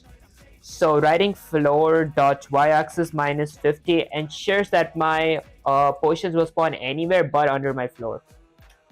Okay. And outside of my if statement, let me go with a pair of parentheses dot dungeon init and add the parameters of my game objects class, which is going to be image. That is going to be equal to image. Position is going to be equal to position. Honestly, that's basically it. Next up, let me go ahead and create a class for my buff bar. Buff bar is basically the same as health bar, but when I claim a potion or when I collect a potion, when my player collides with a potion, he gets like 100 more HP for 5 seconds. That's basically how buffs work, right? Okay, so my buff bar, I'll go ahead and define a dungeon init constructor method. My buff bar will have a parameter of max underscore buff, which is going to be equal to 100 by default. My player's buff is going to be 100. Then I have a bunch of instance variables like self dot max underscore buff equals to max underscore buff. Okay, self dot current buff. Current buff is basically the current buff HP. Like how much HP does my buff bar have? That is going to be max. Actually, honestly, it's going to be set to 0 because my player isn't going to be having whatchamacallit. He's not going to start with like 100 buff bar HP like he does with the health bar. Let me go with a self.activate boolean instance variable, so that equal to false because my buff bar hasn't been activated yet. A self.buff underscore time, which is going to be equal to 0. Yeah, this is going to be the timer that's let's see. This is basically going to be the buff timer of like 5 seconds, the countdown timer. Like once 5 seconds has passed, the buff bar is gonna disappear. Okay, that aside, let me go ahead and load my buff bar PNGs as well. So let me go with self.buff underscore path. I'll set that equal to a dictionary and give the file path. So 0 buff bar PNG is going to be equal to pygame.image.load. I'll give the file path. That's going to be game item followed by 2 forward slashes followed by buff bar, 2 more forward slashes, 0 HP PNG. Since it is a PNG, I will convert it to alpha. There we go, add a comma. Copy that. To save time, let me paste it 5 times. So 20 HP, 40 HP, 60 HP, 80 HP, and 100 HP. And now just fix these. So I'll change that to 20 HP, 20 HP, change that to 40 HP, 40 HP, change that to 60 HP, 60 HP, change that to 80 HP, 80 HP, lastly change that to 100 HP, change that to 100 HP, and remove the comma from here. Okay, perfect. Now do the same thing that I did with my health bar. I iterate all my buff bars and scale them. So I'll go with for every key in my self.buff path. Okay, I'll go with my self.buff path at index of key equals to invoke my scale function. I want to scale my self.buff path. There we go. Okay, I'll scale my self.buff path at index of key. Okay, perfect. Let me change that to buff path. Alright, and then what else would I need? Let's see. I would need to define a, let me go ahead and define a take damage method because my buff bar will have to take damage as well. Okay, that should go outside here. There. My take damage method will have a self parameter. Okay, and a amount parameter. And then let me go ahead and let's see. Let's set my damage stats or something. Honestly, I'm actually might add a activate buff first. Excuse me, guys. So I'll go with activate underscore buff. There. So for my activate buff, let's see what else do I need. Let me drink some tea first. Kind of thirsty.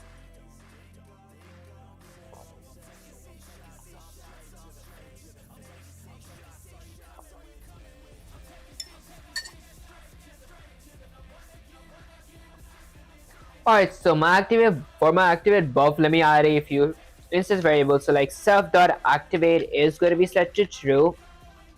Self.current buff is going to be equal to 100. I could change it to self.max buff, it's the same thing. Okay, and self.buff time is going to be equal to my time module dot the time function. Okay, let's see what else. Honestly, that's pretty much it. That's if I activate buff, these stats gets true. I might need a parameter of how much buff do I want to activate. Okay, this is optional, but I think I can go with amount. Let me change that to amount. Okay, I want to activate amount buff. What else do I need? Buff time. Okay, got them all. Alright, now let me go ahead and define a take underscore damage parameter, which is going to be having a parameter of amount as well. A take damage method, which is going to be having a parameter of amount. My take damage method is going to have an if statement. So if self.activate. Okay, if my self.activate is set to true, I'll do something. Okay, what am I going to do? Let's see. I'll go with self.current buff dot take damage. Actually, self.current buff equals to max. Max is going to be something like, let's see. Okay, basically max means my HP can't go below 0. Okay, so max is going to be 0. My buff bar's HP can't go below 0. Then I'll go with self.current buff equals to minus my amount. Okay, and then let me add another if statement here that says if my self.current buff is less than or equal to 0, okay, self.activate equals to false. Okay, perfect. That basically means my buff bar is going to disappear. Okay, next up, my buff bar will need a draw method. Let me go ahead and define a draw method. Okay, my draw method will have a surface parameter, and a surface is going to be set to screen by default, and a, let's see, hero underscore rect parameter, which is going to be set to none for now. Okay, let me do the same thing that I did with my HP bar. I'll create a HP underscore buff or buff underscore key. I'll set that equal to max and add a conditional expression for every key in my self dot buff underscore path if my self dot current buff. Okay, my self dot current buff is less than or equal to 0. Okay, if my self dot current buff is less than or equal to 0, I return k, my key. Okay, and then let me go ahead and create an image. I'll set that equal to my buff path, or actually self dot buff path at index of buff key. Okay, perfect. Next up, let me go ahead and blit it on my screen. I'll go with surface.blit. What do I want to blit? I want to blit my image. The position is going to be my hero underscore rect. Okay, I'm pretty sure I had to, honestly I don't think it's going to be hero underscore rect for either of these. I'll have to create x-axis and y-axis, so let's go ahead and do that. So I'll create an x-axis variable, so that equal to my game.hero.rect.x-axis, my hero's x-axis, minus my image.get underscore width divided by 2. Okay, and then I'll go with the y-axis, also that equal to my game.hero.rect.y-axis minus my image.get underscore height divided by 2. And instead of hero rect, I'll add a tuple of my x-axis and y-axis. There we go, that feels much better. Actually not divided by 2, this is going to be minus, I don't know, like negative 80. Okay, minus negative 80. I'll do the same thing here.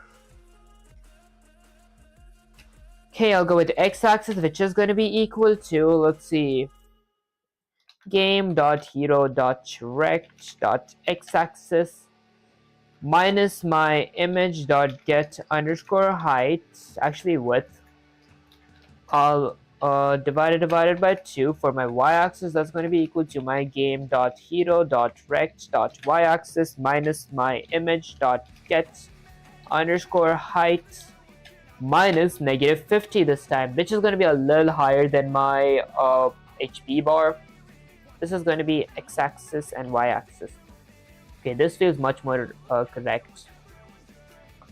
Okay, next up, what else would I need? I added my buff bar, buff potion, health bar, meals, dragon, Okay, I'll need a drop class, so let me go ahead and add a drop class. So I'll create a class for my drops.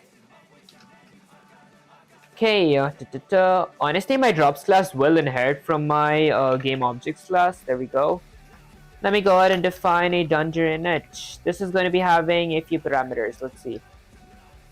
A few parameters like image, which is going to be equal to my key image. Okay, position, which is going to be equal to none. Let's add a if statement now. If my position is set to none, I do something. Let's see, what do I do? I reassign my position to be equal to a tuple of random.randint 50 comma width minus 50. Okay, and then maybe fix my, actually let me go with a dot, and outside, okay, I should have had a comma here. There, let me add a comma outside the tuple and go with y-axis as well. So random.randint 50 comma floor minus y. Okay, floor y-axis minus 50. Okay, and then let me go ahead and add a super dungeon init outside of my if statement. So super dungeon init. Okay, it is going to have the parameters of my game objects class, which is going to be image. That's going to be equal to my image. Position is going to be equal to my position. Okay, perfect. That's honestly pretty much it for my drops class. Okay, I think I added all my classes. Let me go ahead and create my game loop now. So I'll add my game loop. Inside of my game loop, I'll create a is underscore running boolean variable, so that equals to true. Then let me check if my stream's going good everywhere. Okay, YouTube's going good. Let me check on Twitch. Okay, Twitch's going good as well. Let me check on Kick. Okay, perfect. Alright. Okay, and then let me add a while loop. So while is underscore running. While my program is running or while my is running is set to true, I'll iterate over my Pygame events. So I'll go with a for loop for every event in my pygame.event.get. This basically gets all my Pygame events. I'll look for a specific type of event. If my event.type equals to pygame.quit, I'll set my is underscore running boolean variable to be equal to false. Then outside of my for loop, I'll go with a pygame.display.flip. This basically updates my display. All the pygame.display update would work the same as well. Let me go with a pygame.quit. Okay, perfect. Alright, what else do I need to add? Let's see. Honestly, I do want to work with my mouse pointer as well. That aside, I might add that later. Let me go ahead and add a few game objects here. So a few game objects like self.skeleton equals to my skeleton object, and then I'll go with a self.dragon object. Also that equal to my dragon class. Okay, and then a self.something like key object, also that equal to my drops class. Actually, also that equal to a list of my drops class. Okay, and then I'll go with a self.meat, my meat object, also that equal to a list of my meals class. Okay, and then I'll go with a self.buff potion. Okay, I might go with buff underscore potion. I'll set that equal to my buff potion class. Then a self.health underscore bar object. I'll set that equal to my health bar class. And then, excuse me guys, a self.buff bar. A self.buff bar object. I'll set that equal to my buff bar class. Okay, that's honestly pretty much it for my classes. So let me actually work on my collision detection first. So outside my for loop, honestly I might add my collision detector outside of my game loop itself, so my game loop's a little clean. Let me add a comment here that says collision detection.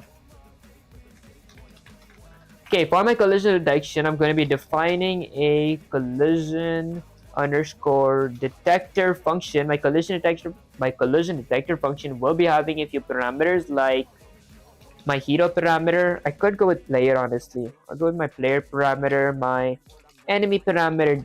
The next one is optional, my enemy underscore name parameter. Lastly, a collision underscore flag parameter. Okay, so a collision flag parameter. Okay, there we go. Then let me go ahead and return something. I'll return the pygame.transform. Okay, hold up guys, my bad. Okay, I'll go ahead and I'll create offsets. The reason I'm creating offsets is because we need offsets for pixel perfect collisions. So let me go ahead and create a offset underscore x-axis variable, also that equal to my game object dot let's see, game object dot my enemy dot rect. Honestly, I might just go with enemy dot rect dot x-axis minus my hero dot rect dot x-axis. This is going to be player. Let me do the same thing for my offset y. So I'll create a variable called offset underscore y-axis, also that equal to enemy dot rect dot y-axis minus player dot rect dot y-axis.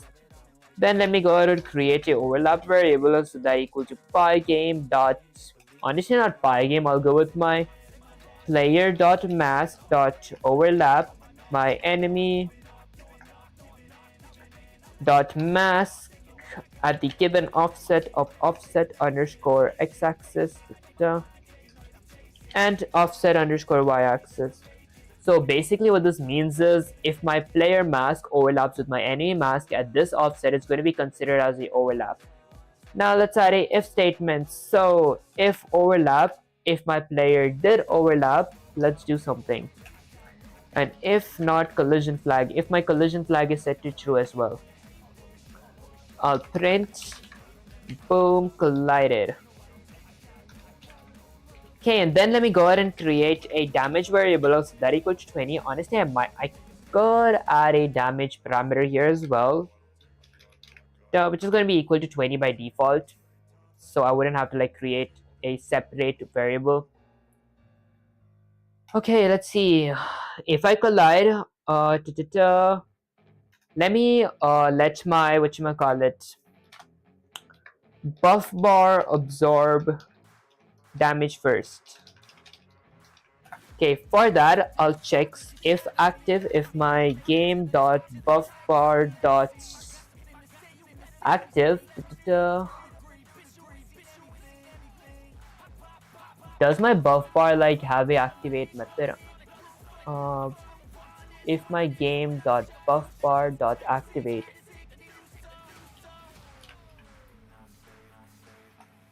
okay, let me actually go up. What was it called? I forgot the variable name. Activate is set to false.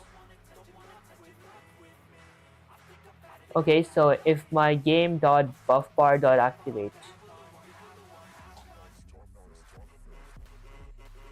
okay, that is my buff bar object, which is set to my buff bar class. Oh, there we go.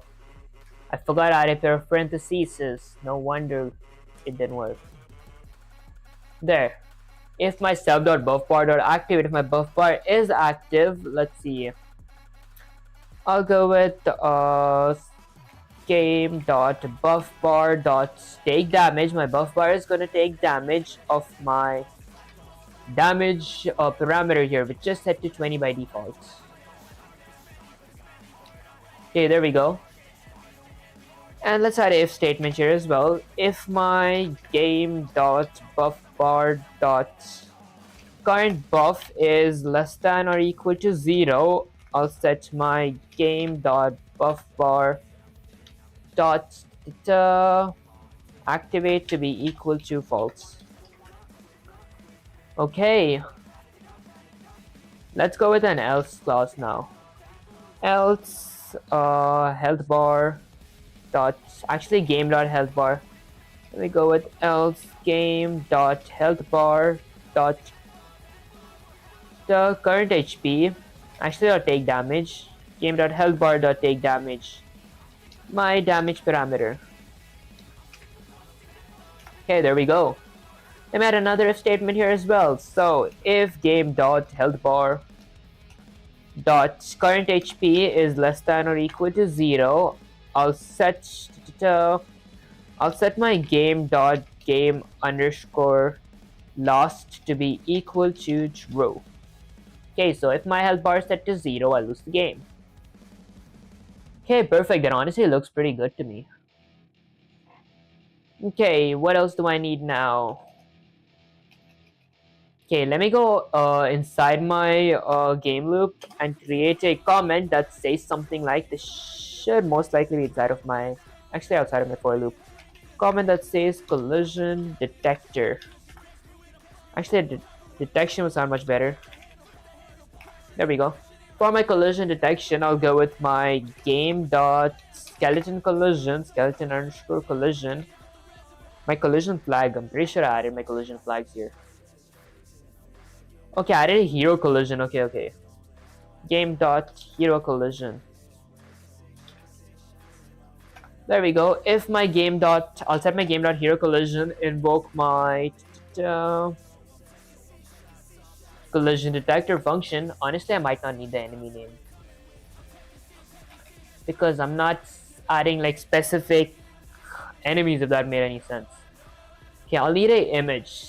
So okay, honestly, I feel like I might not need my hero collision here. Instead, I would need.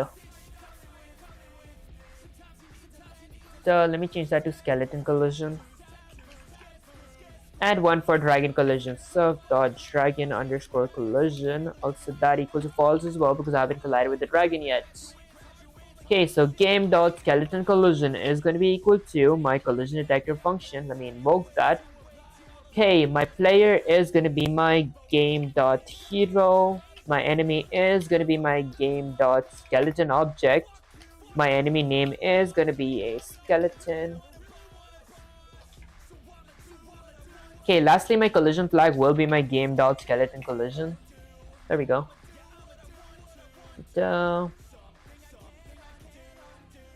Okay, did I miss any parameters here? Maybe I add this here. So let me get that back. Okay, actually, I think that should be here. What happens if I like get my collision detector function inside of my game loop? Okay, let me go outside the for loop, paste it here. Okay, indent it here.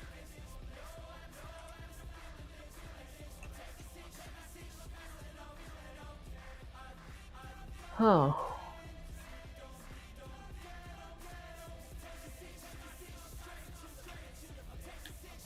Okay, honestly, this should like be correct. Game.hero is my player. Game.skeleton is my enemy. Skeleton is my enemy name. Game.skeleton underscore collision is my collision flag. Okay, I didn't. Okay, damage is a quark. Okay. So let me just go with a bunch of control Z's.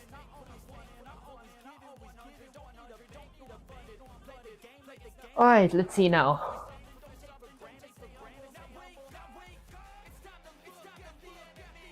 Maybe I check the error that I'm getting. Unused statement, import sys. Maybe I go with a sys.exit. I mean, this isn't related to my code right now. That aside. Okay, enemy value is not used. Function collision detected did not return anything. Oh, I see where I messed up. Okay.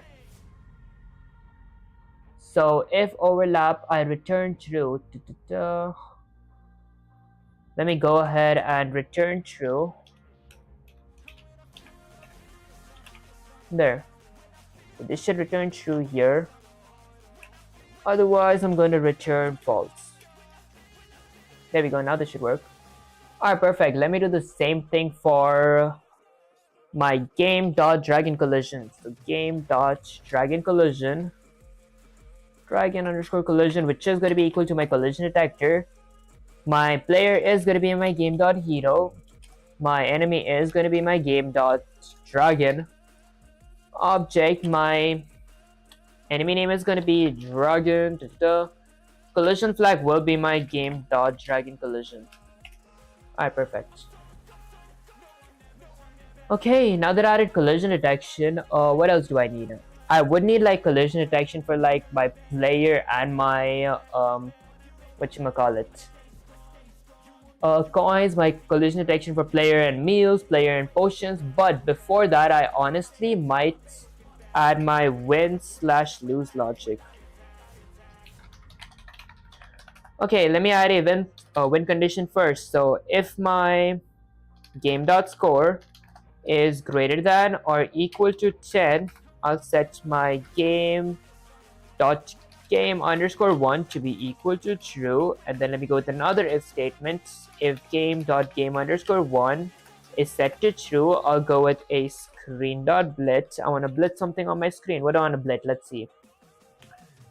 I want to blitz, let's see, my game1 UI or win game UI at the given test of 0, 0. Okay, and maybe I even add a text to my screen, so I'll go with the win text. So win text, I'll set that equal to win text font dot render. I'll render a text, something like you won exclamation, press R to play again. The italics, maybe let me do the exclamation. Okay, the analysis is going to be set to true. Lastly, the color is going to be set to 0, 0, 0. Okay, and then let me go ahead and blit my WinText to the screen. So I'll go with screen.blit. I want to blit my WinText on my screen, win_text.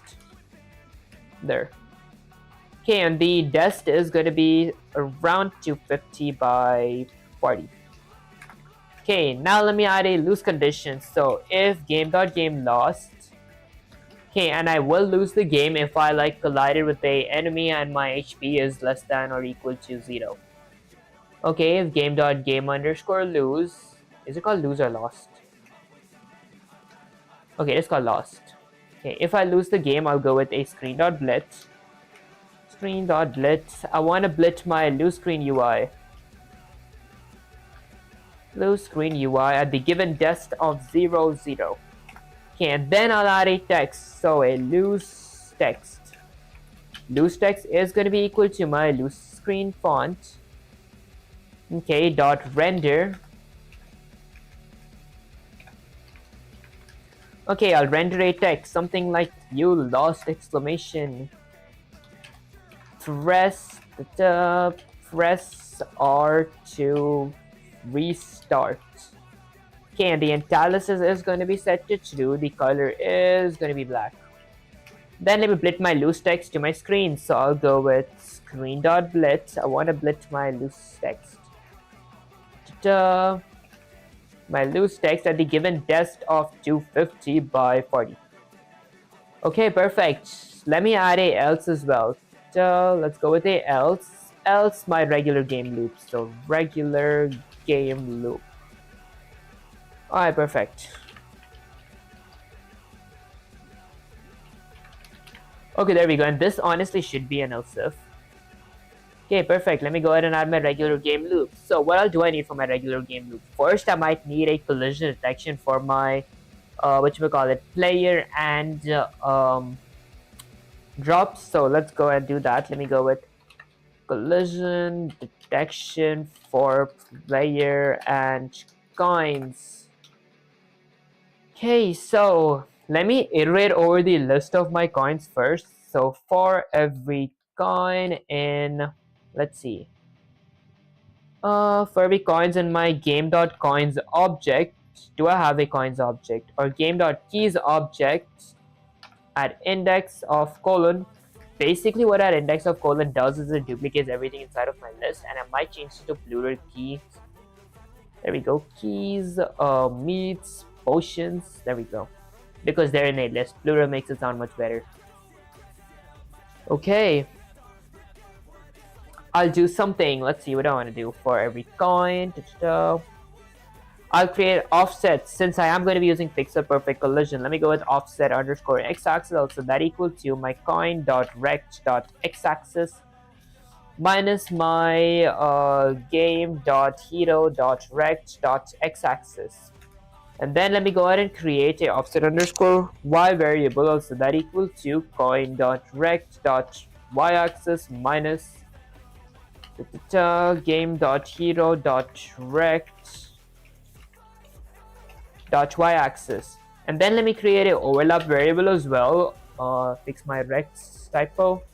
Okay, overlap is going to be equal to game.hero.mask.overlap. So if my hero's mask overlaps with my game.coin, actually not game, my coin.mask at the given offset of offset underscore x-axis and offset underscore y-axis, it's going to be considered a overlap. If my hero's mask overlaps with my coin's mask at this offset, it's going to be considered a overlap. Then let me add a if statement or if condition. If overlap, if my player did overlap with my coin's mask, if my player's mask did overlap with my coin's mask, I'll do something. Let's see, what do I do? I'll go with game.score plus equals to 1. I'll increase my score by 1, and then I'll go with game.score boolean instance variable, also that equal to true because I did score because I claimed the object. And then let me go with game.keys.remove. I want to remove my coin. Honestly, it doesn't look like a coin. It's a key. It's like literally a key. So let me change them to key. Maybe I copy the key, paste it, paste it, paste it. Okay, perfect. Else, else my self.scored or game.scored is going to be equal to false. Else I didn't score. This is basically the collision logic. Now let me add the spawning logic. So my keys randomly spawn in my screen. Let me add a key spawn logic. Okay, for my key spawn logic, maybe I fix my typo. Honestly, I might even add my SFX. I'll go with collecting coins. What was my SFX called where I collect coin? Did I even load that? Okay, okay, I didn't load my collecting coin sound effect. So let me go with collect. Excuse me, guys. Drop underscore SFX. I'll set that equal to. Excuse me again, guys. Pygame.mixer dot capitalized sound. I'll give the file path. So the file path is going to be game item followed by 2 forward slashes followed by, let's see, SFX, 2 more forward slashes. This is going to be my collecting coin sound effect. Okay, which is going to be like cha-ching. Let me copy that. Paste it here in my set volume. Collect underscore drop. Let me fix the typo. There we go. Okay, let me fix the typo. Copy that. Paste it here. Okay, so collect drop sound effect dot set underscore volume. I'll set the volume to be something like 0.01. Actually 0.1, that's like 10%. Now let me go all the way down here and go with my collecting drop sound effect dot play. This is going to play my sound effect. Okay, now let's go with the key spawn sound effect. Let me go with a if statement. And actually under my game class, let me go ahead and create a comment that says drop details. Okay, for my drop details, let me go ahead and create a few instance variables like self.key underscore drop underscore time. That is going to be equal to time.time. Okay, and then I'll go with like a bunch more. Self.meet underscore drop underscore time. That is going to be equal to time.time as well. Let me go ahead and add a self.puff potion underscore drop underscore time, or just puff pod drop time. Okay, that is going to be equal to time.time as well. Okay, what else drops? These are honestly the only 3 drops that I might need. So let's go down and add a if statement. If my time.time minus the game dot okay, what drop time? Key drop time is less than my key drop delay. Let me go all the way up here. Under my score variable, I'll add a comment that says drop delays. Okay, my key underscore drop underscore delay is going to be equal to like 4 seconds. The key is going to spawn every 4 seconds. Let me go with a meet underscore drop underscore delay as well. Okay, this is going to be something like 15 seconds, and a buff pot buff underscore potion underscore drop underscore delay. That is going to be equal to, let's go with like 18 seconds. Okay, let me go all the way down. This is going to be my key drop delay. Okay, I'll do something. I'll go with self.keys.append. I mean, not self, game.keys.append, my game object.keys.append. I want to append something. What do I want to append? Let's see. I want to append my drops class. Okay, and then I reassign my game.keydropTime to be equal to my time module.time function. That's honestly pretty much it for my key spawning. Let me check if my stream's going good. Okay, let me check if the Twitch stream's going good.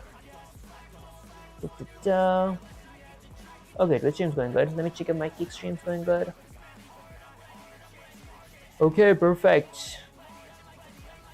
Alright, next up. Let's see, what else do I want to add? Collision detection. Let me go ahead and add a collision detection for my meat as well. So this is going to be collision detection for meats and hero. Okay, for hero and coin.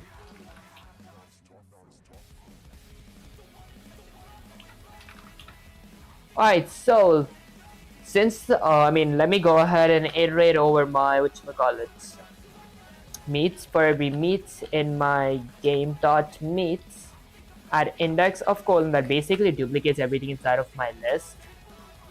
Okay, I'll create offsets. So offset underscore x-axis is going to be equal to my meat.x-axis minus actually meat.rect.x-axis minus my game.hero.rect.x-axis. Okay, maybe I fixed my game's typo. And then for offset y, let me go ahead and create offset underscore y-axis, also that equal to meat.rect.y-axis minus game.hero.rect.y-axis. Okay, and then let me go ahead and create a overlap variables. Honestly, the same process. I should probably create a function for this. Should I create a function? Honestly, I actually might create a function for this. Let's try creating a function. Okay, maybe I add the function like down here. Before I do that, let me delete that. Go ahead and define a function called collision detection for drops or collision detection. Okay, this is going to be having a few parameters. What other parameters do I need? Let's see. I would need a drop time parameter, drop delay parameter, a drops object. Okay, so let me go ahead and add a drop underscore object parameter, a drop underscore delay parameter, a drop underscore time parameter. Honestly, that's all the parameters that I need. Okay, perfect. So, okay, let's go ahead and create offsets now. Okay, so do I want to iterate first before creating offsets? Okay, let me go. For every object in my, let's see, for every object in my drop object at index of colon, I'll create offsets. I might go with obj. Okay, I'll create offsets. So offset underscore x-axis is going to be equal to, okay, what is it going to be equal to? Let's see. Object dot rect dot object dot rect dot x-axis minus okay, I gotta add my hero as well. So hero. Okay, minus hero dot rect dot x-axis. And then for offset underscore y-axis, also that equal to my object dot rect dot y-axis minus my hero dot rect dot y-axis. And let me go ahead and create an overlap variable, also that equal to my hero dot mask dot overlap my obj dot mask if my hero mask overlaps my object mask. Okay, I do something. Let's see, what do I do? I mean, at the given offset of offset underscore x-axis and offset underscore y-axis. Alright, let's see. Okay, that's considered to be an overlap. Let me add an if statement. If a overlap did happen, I'm gonna do something. Okay, what am I gonna do? I'll remove that object firstly from the screen. So I'll go with my drop object dot remove my object.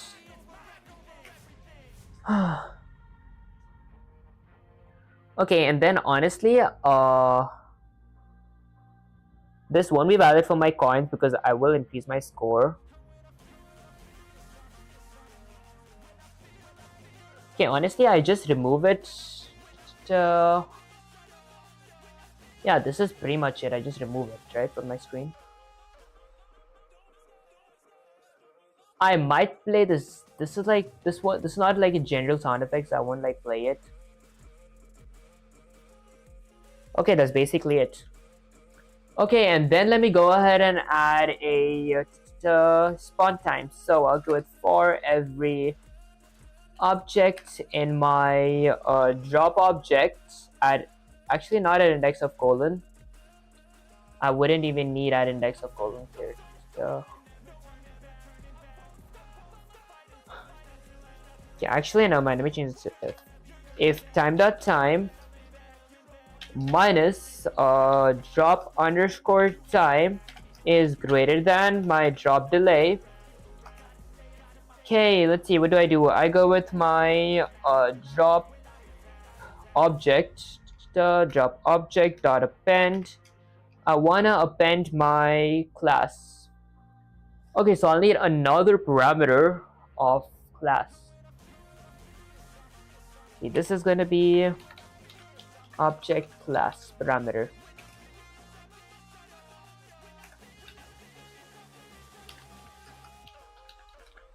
Okay, I'll go with my object class. There. And then let's see. I'll go with drop underscore time. Drop underscore time equals to time.time.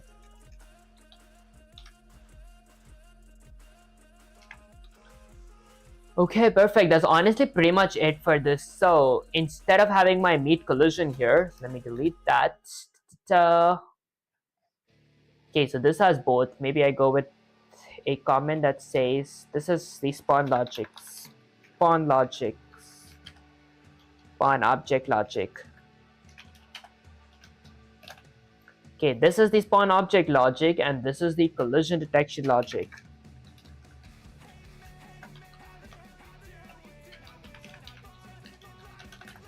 Okay, perfect. Now let's try it. Let's see if it works. So first of all, my object class. Let's see. I'll go with coin. Also, that equal to. Honestly, I might just have to invoke my collision detector. So my collision detector. Collision detection. Okay, so my hero is going to be my game.hero. My drop object is going to be, let's see, my drops object. This is going to be my game.keys. Okay, my drop delay is going to be my keys, key drop delay. My object class is going to be my drops class. Okay, I forgot to add my drop time. Okay, I gotta be real careful with this. Let me add my drop time. Comma, drop class. Was it called? This is not gonna be drop time. This is gonna be my key drop time. That's key image. What was my key drop time called? Game.key drop time. Okay, never mind. Game.key drop time. Okay, perfect. So with that, I wouldn't even need this thing right now. Go ahead and delete that. Okay, that's collision detection for my keys.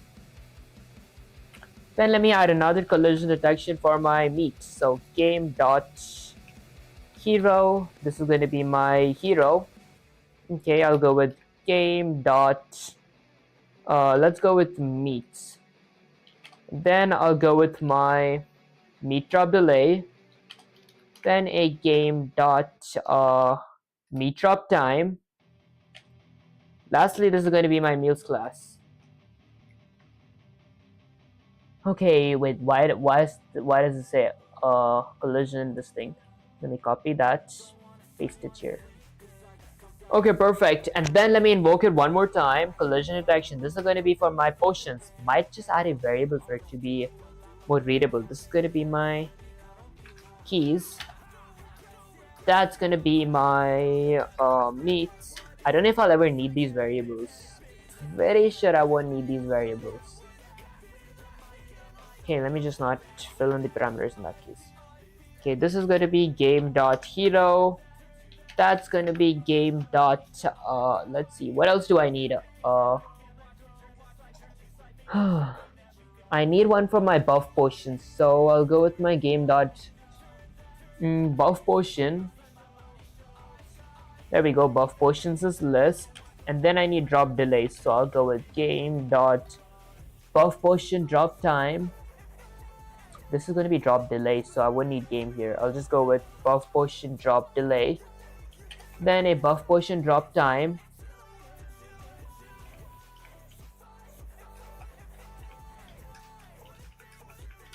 There we go. And then lastly, a buff potions class.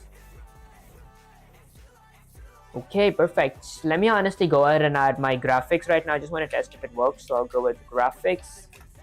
Or for graphics, let me go ahead and let's see, add my hero graphics first. Honestly, before graphics, I might have to add my object details. After my collision logic, I might just add my object details. So, object details. So hero.game.hero, my game object dot my hero object dot the move method. My move method will have a parameter of keys. I didn't define my keys yet or create a variable for keys. So under my while loop, I'll go with a screen.fill. I'll fill my screen with a random color. I'll leave that blank for now. I'll go with, let's see, keys variable. I'll set that equal to pygame.key dot get underscore pressed. Okay, this checks if my key gets pressed. Now I'll go to the reference code and copy my RGB color for my sky, because I can never remember this. Let me paste it here. Okay, perfect. Then let me go ahead and add a game.hero.apply gravity. Let me apply gravity to my hero. Next up, let me go for my skeleton. So game.myskeletonObject.automate. Okay, I want to automate my skeleton, and then I'll go with game.dragonObject.automate. I want to automate my dragon object as well.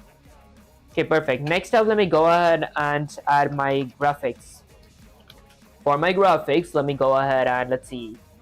Let me go with hero.draw. So gameObject.heroObject.draw. Okay, this is going to draw my hero, and then I'll go with the gameObject.hemoObject.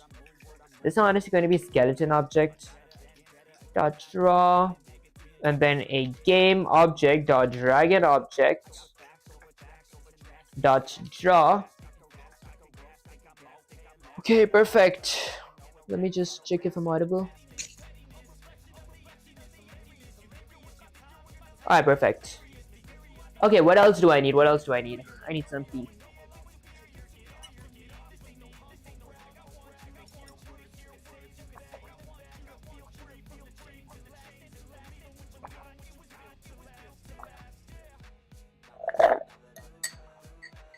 Guys, I'm pretty sure that we don't chug tea like that.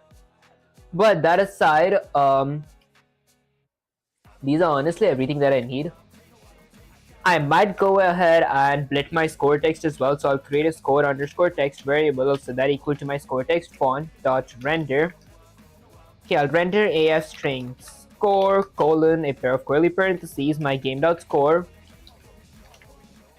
The analysis is going to be set to true. Lastly, the color is going to be black. Okay, perfect. Then I'll go with a screen.blitz. I want to blitz my score text. Excuse me, guys, at the given desktop. Excuse me again, guys, at the given desktop 10 and 10.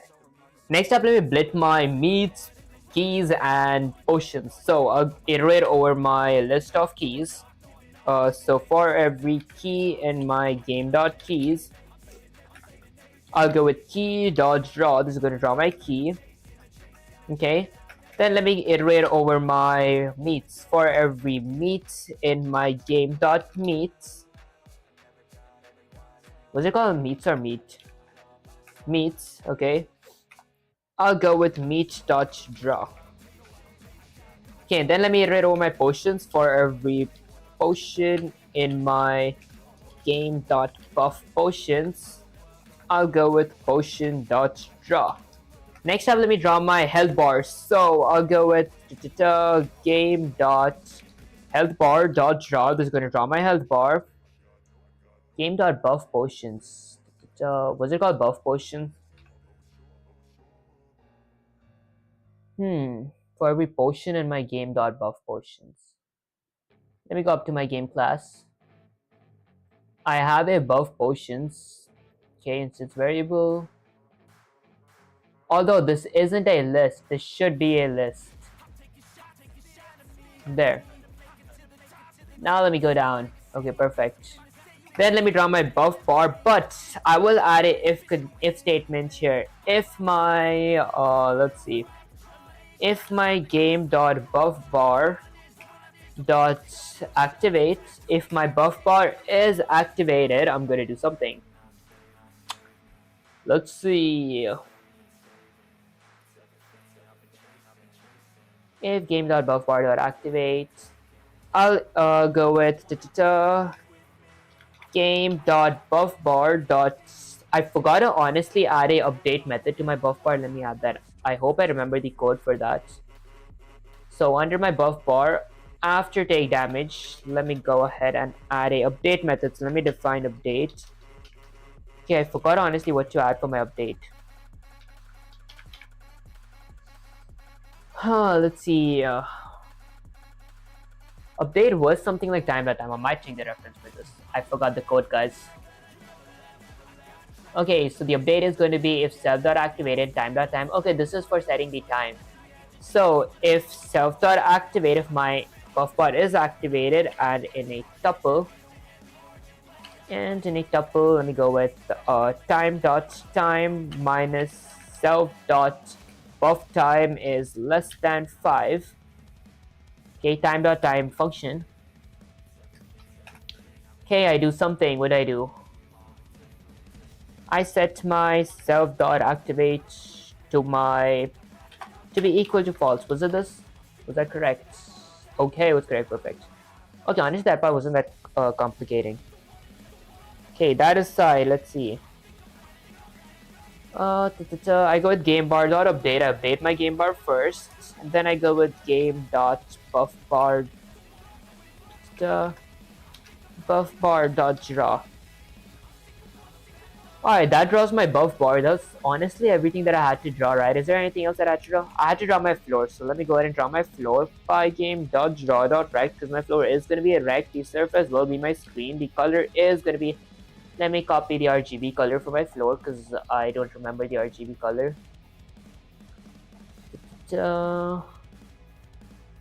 There. Okay, the color is going to be my RGB color, and lastly, my floor's attributes. Okay, perfect. That's basically it for graphics.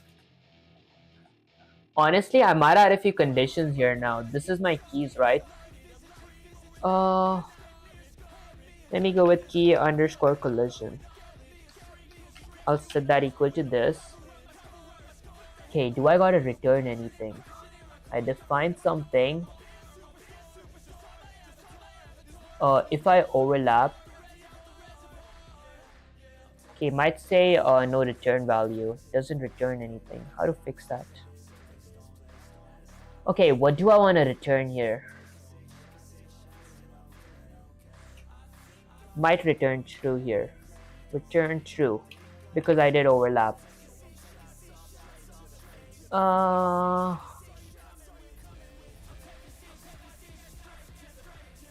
Okay, I'll return true here as well. Okay. Let me go ahead and return false. Return false if I didn't overlap. Might not have to return anything here. Okay, honestly, after my like after my drop function, after I return, the entire function ends. Might have to get this inside of my function for my drop. This is not a class, so I can't use this as methods. Might have to create another drop class for this, or like another class for this.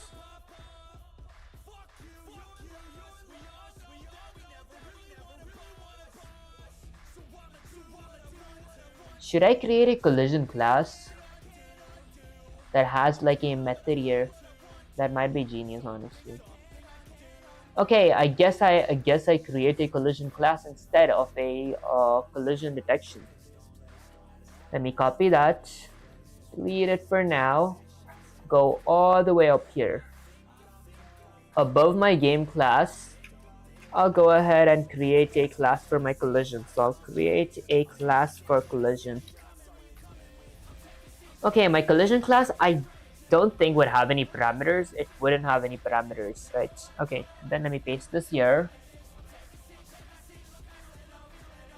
Okay, these are the... I would need a dungeon in it. Let me go ahead and define a dungeon in it. Before that, I'm going to control C's, define a dungeon in it. Won't have any parameters to it. Then I paste this. This is a method. Maybe I go back to Shift Tab to indent. Okay, that's a method. Since it is a method, I'll go with a self parameter. There. Okay. And I'm pretty sure I don't got a return there. And that's my spawn logic. Should I like create a few instance variables?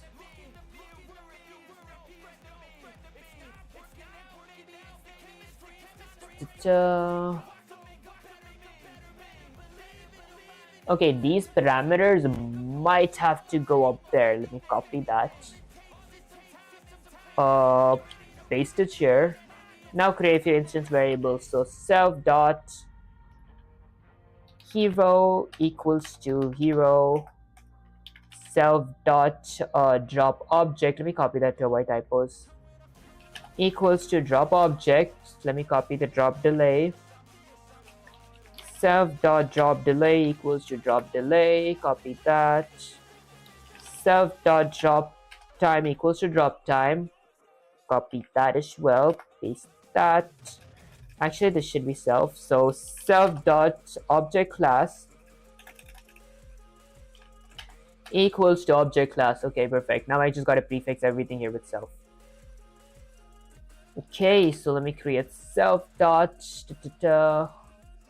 Go with self dot. Maybe go with the self dot here as well. So self dot. Okay, just basically prefixing everything with self dot.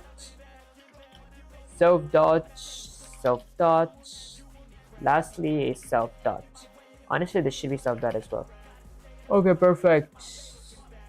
There we go. Prefix everything with self dot. Now that's like a legitimate method.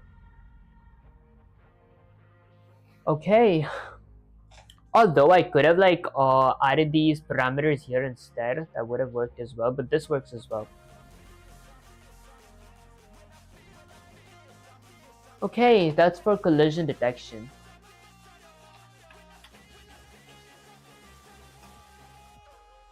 That has a spawn logic itself, so that I don't need to add a spawn logic. Although there's something that I gotta do here. So I might define a spawn logic method as well. So let me go ahead and do that. So let me define spawn underscore logic method. This is going to be my spawn logic. Okay, what if I like go back or like indent it? Okay, there we go. That's my spawn logic.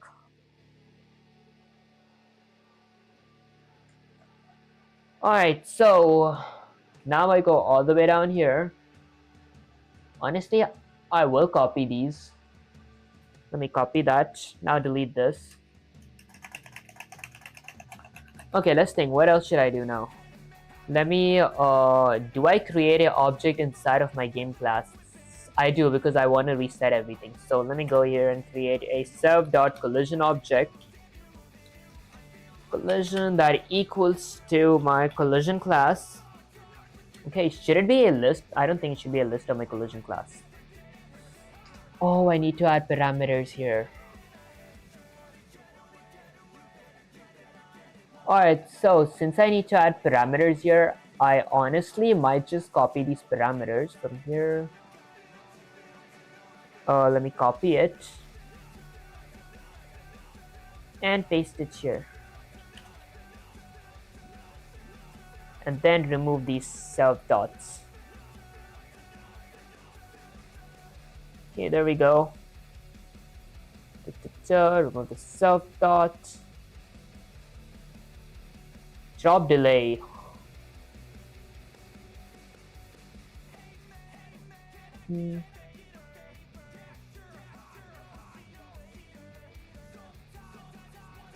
Okay, so go with the Control Z, delete that, delete that. Okay, why does it like show a red underline here? Object class. I'm very okay, most likely because I gotta remove my instance variables as well. There we go. Okay, so I won't be having any instance variables. Okay. Define dungeon init. I won't be having any parameters as well. Okay, I don't need any parameters, right?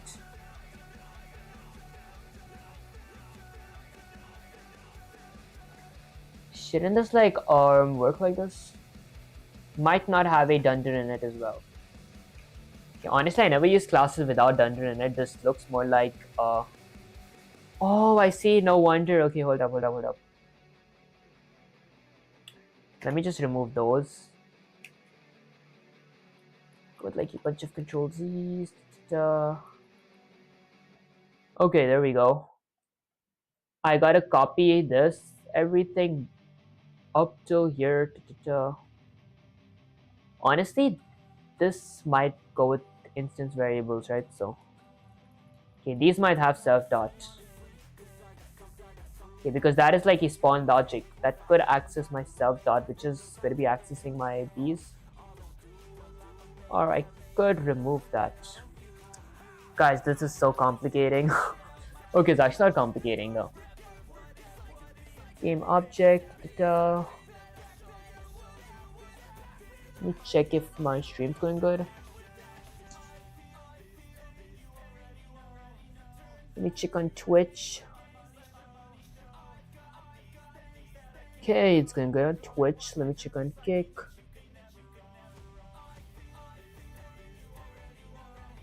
Alright, perfect. Okay, let's see. So, what is it that I'm missing? I created a class, defined a dungeon in it. But if I have these parameters here, I might not need these parameters. Okay. In that case, I wouldn't even like need the hero objects parameters.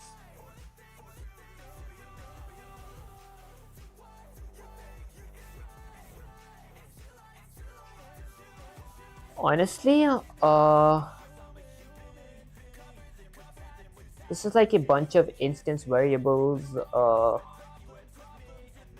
That's the collision detection. If I have the parameters there, I don't want to like fill my parameters. I just want to fill it for my collision detection method. So I might just remove these. There.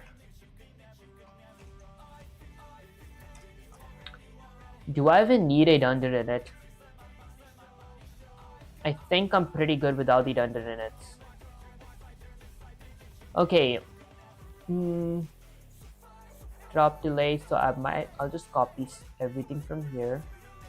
Just drop delay, drop time. Okay, so I need drop time drop object, and drop class. Drop time, drop object, and drop class. Let me go with drop class, copy that, paste it here. Drop object, copy that, paste it here. Lastly, a drop time. Okay, and I just remove the self dot now, and I'll be good. Whoops. Why is my... oh, I need a drop delay as well. Let me paste that here. Remove the self dot. Okay, perfect. Alright, now this... okay, I think it should work like this now. Define a collision. Alright, now let's try using it. Let me go with a keys variable, so that equals to my game dot actually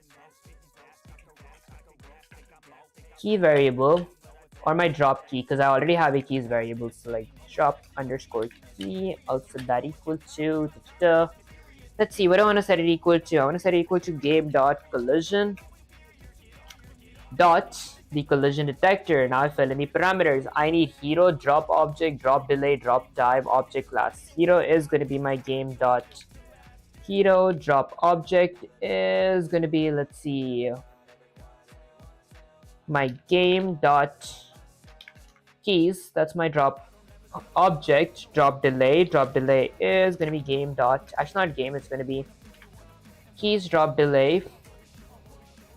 Okay, drop time is going to be game dot keys drop time. Lastly, object class is going to be my...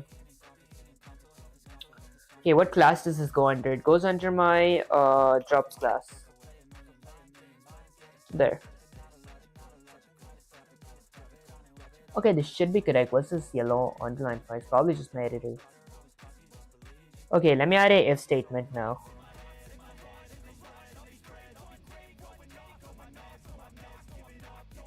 Okay, I'll go with if drop key. If drop key is set to true, I do something. Let's see. My game dot score is gonna increase by 1. Game dot scored is going to be equal to true. Okay, let's go with else. Else game dot scored is going to be equal to false. Okay, that honestly looks pretty good. I don't know what's this yellow underline for, but I'll go ahead with my skeleton next. This is going to be skeleton collision. Okay, that's collision detection, right? What was my previous collision detection here? It was with keys. Okay, I might just keep these two because I already have a collision detector function for them. Let me copy that, delete this, get this up here. Okay, honestly, I might just get that right here. Copy this, delete this from here. I'll get that down here. Okay, there we go. Let me paste it here. Okay, next up is collision detection for... let's see. This is for my meats, right? So I'll go with drop meat. Let me just delete all that. And go with drop underscore meat. I'll set that equal to the game dot collision. Okay. Comma there. Okay, so these are the parameters, or what parameters do I gotta add?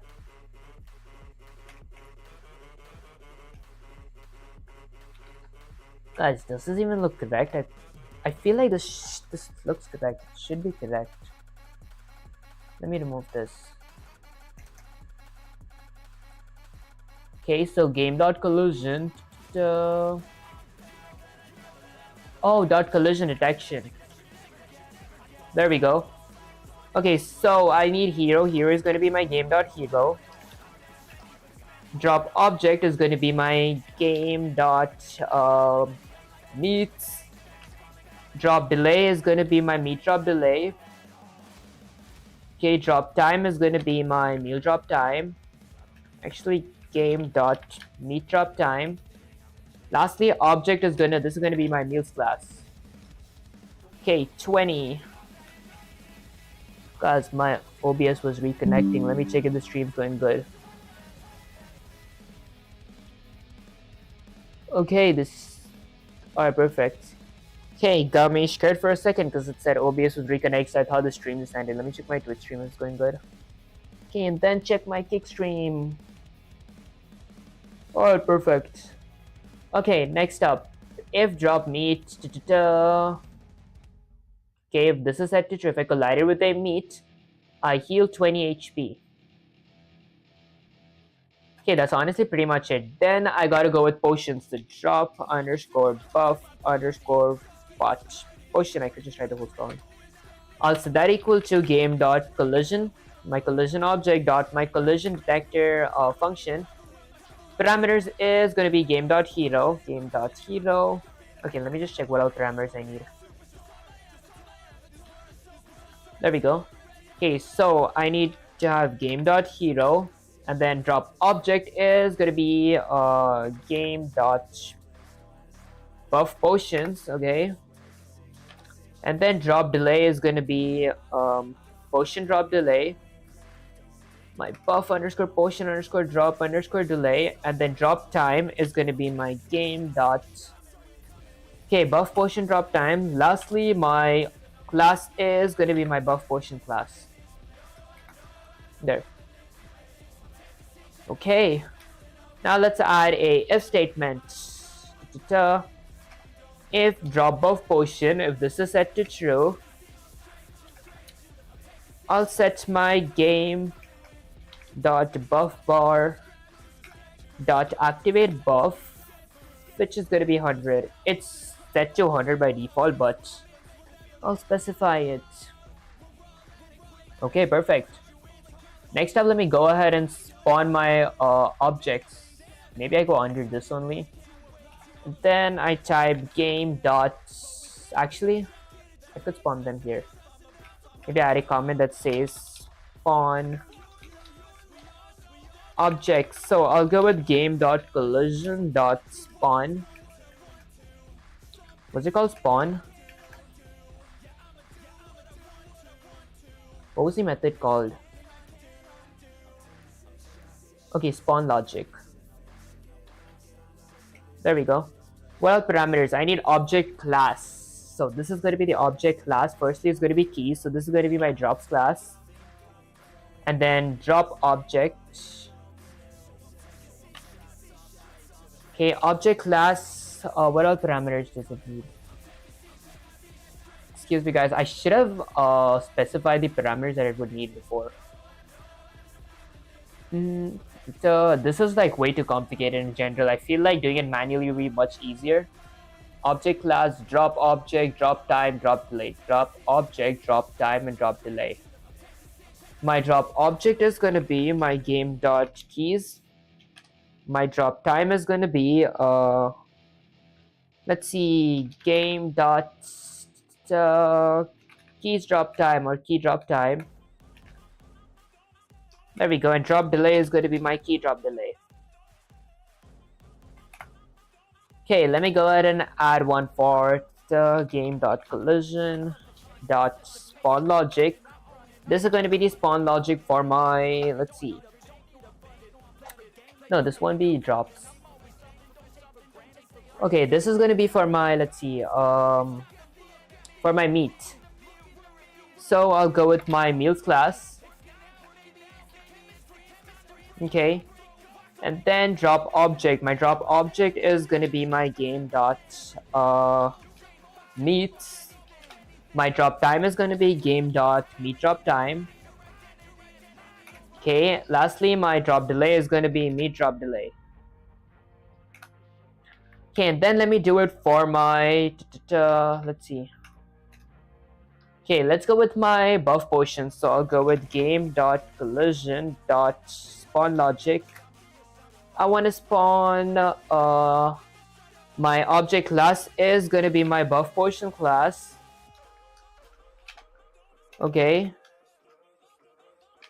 And then drop object is going to be my game.buff potion, my buff potions.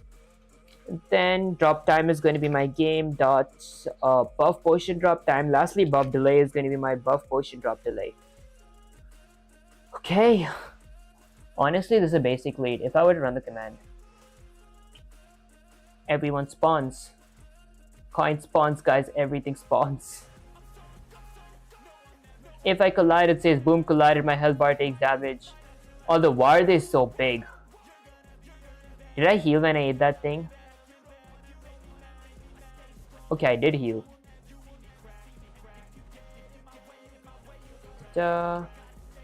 Where's my buff potion, guys? Didn't I blit my buff potion on my screen?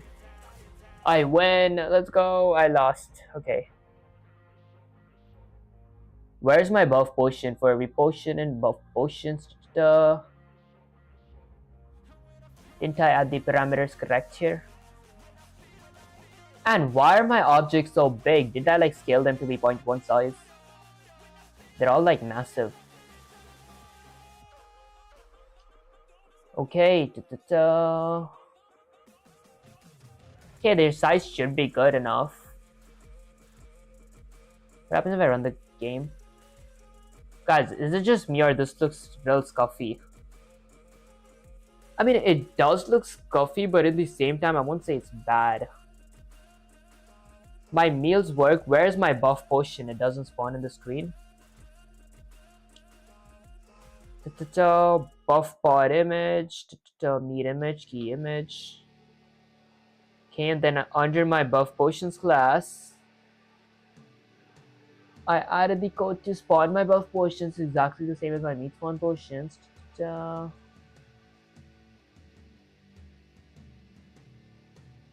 That's my health bar, my buff bar. Okay, is this part like wrong? Okay, I feel this part is wrong. Am I audible? Okay, yeah, I feel this part is wrong. Buff bar.activate. Let me maybe check the reference code on how my buff bar activates. Hero and meals, spawn buff potion. Okay, this was correct.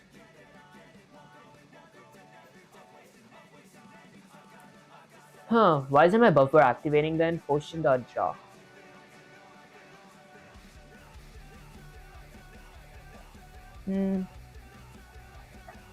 Under my game class, sub.buff potions equals to my list of buff potion.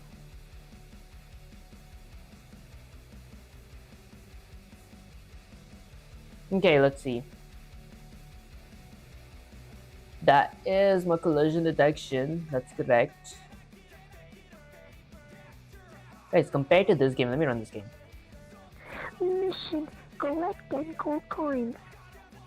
Okay, this doesn't look as scuffy. Stuff looks like real small here. Cha-ching. Okay. What's the difference here? What happens if I like go all the way up there and decrease their size, the factor to be 0.05?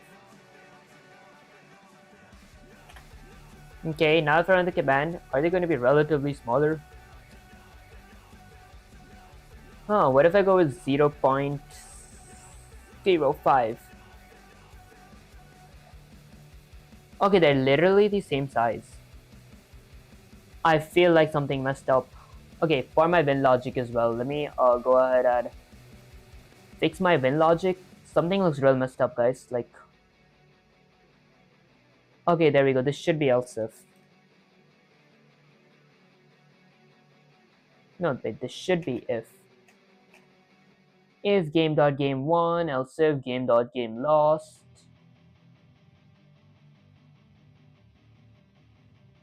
Wait, let me change that to 1 real quick.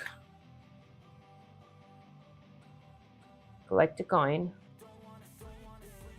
Didn't I like collect a coin? If score is greater than or equal to 1. Game.game1 is set to true if game.game1 is set to true.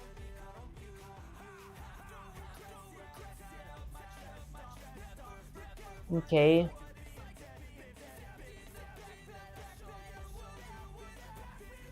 Score's right there, just change the literal score.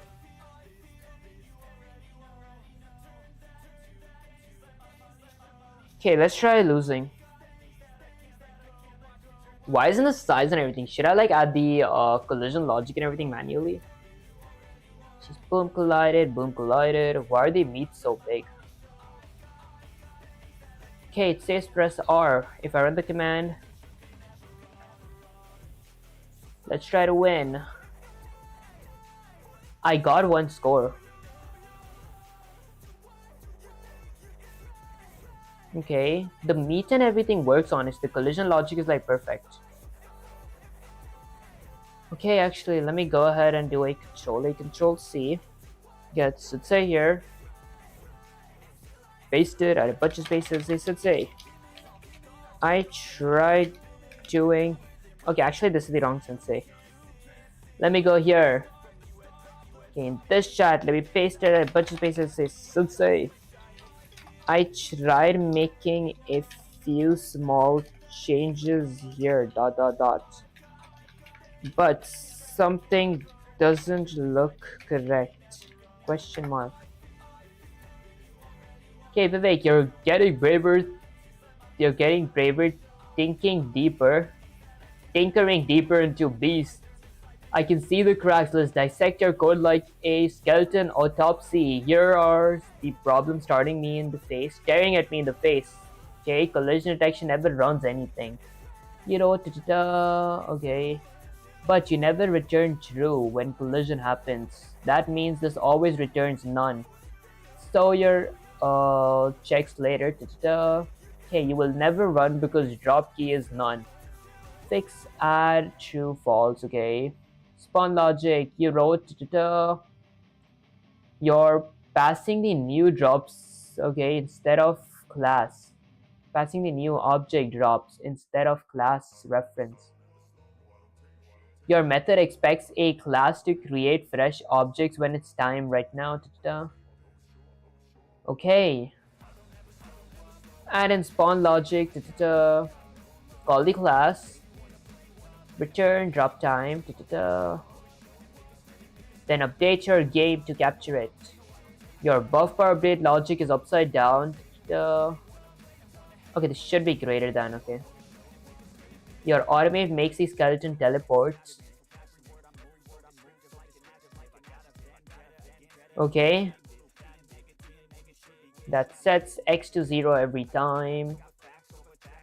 Okay, you probably meant... Yeah, I didn't mean that. I see. Alright, so now let me recall everything Sutsui just said.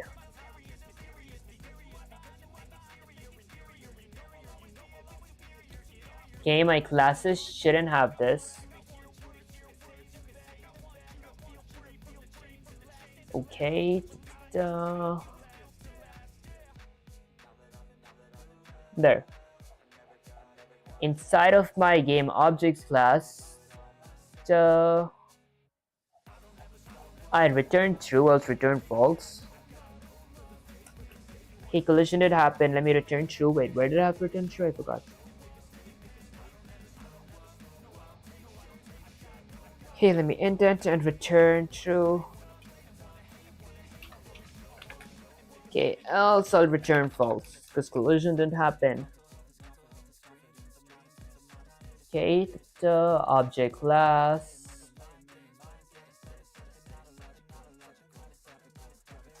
Okay.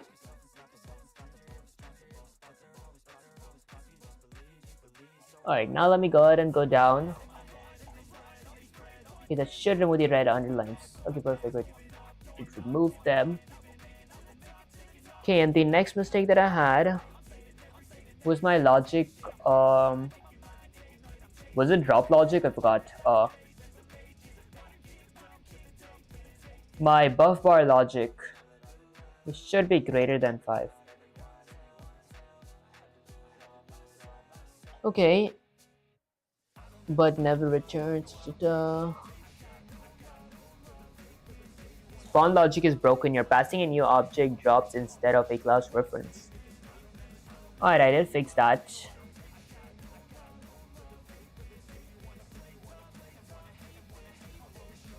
Okay, Hito. Drops meals. Okay, honestly, that seemed pretty much it, right? Yeah, and in the spawn logic class, call the class return drop time. Okay, so let me go all the way up here to my collision. I gotta call my object class and then return drop time. Okay, I return that okay, outside my statement. Okay, update. Even my x-axis velocity for my automate method.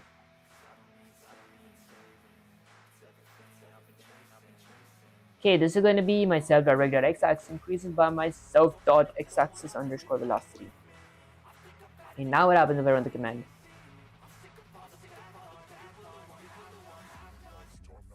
Okay, let's see. Meat spawn. Potion should spawn. But I didn't change anything with my potions.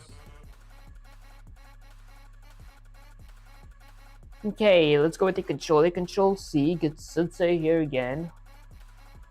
Paste it at a bunch of spaces. Sensei, I feel like something is still messed up with my game. Potions! Exclamation. And honestly, guys, I do gotta use the restroom real quick, so give me a sec and I'll be right back.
Alright, mic testing, mic testing. Okay, perfect. Let me go to my gameplay screen. Alright, perfect. Let's read. Vivek, you're right. Your proportions are off and exactly where the skeleton bones are sticking out wrong. Scaling function is crushing everything. You're scaling everything. It's 5%, okay? Floor placement is too high. Jump strength. Okay, honestly, am I like, let me actually go here. Am I running a different game? I know it, I'm running a different game. There we go. Now this should run the correct game. Guys, they're tiny. Let me change that to 0.1. There we go. Potion spawns as well here. Oh my gosh. Okay, so many keys spawn at once. Let's fix that.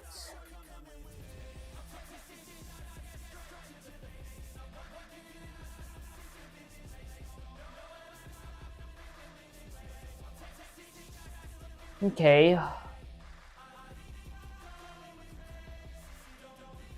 Firstly, let me figure out why isn't my skeleton moving. Let me change that to 10 again. Okay. Game.game1. What happens if I run the command? Can I enter the screen? Why are so many keys countlessly spawning? What happens if I remove the drop time? Return drop time. That's collision detection. Let me go ahead and remove that.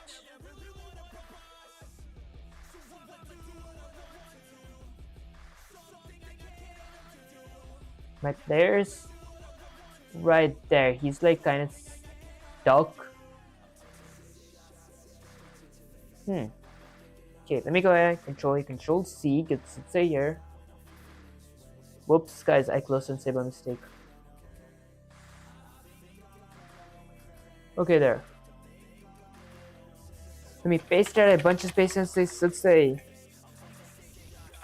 I fixed the proportions issue, but now so many keys spawn and my player is outside the window.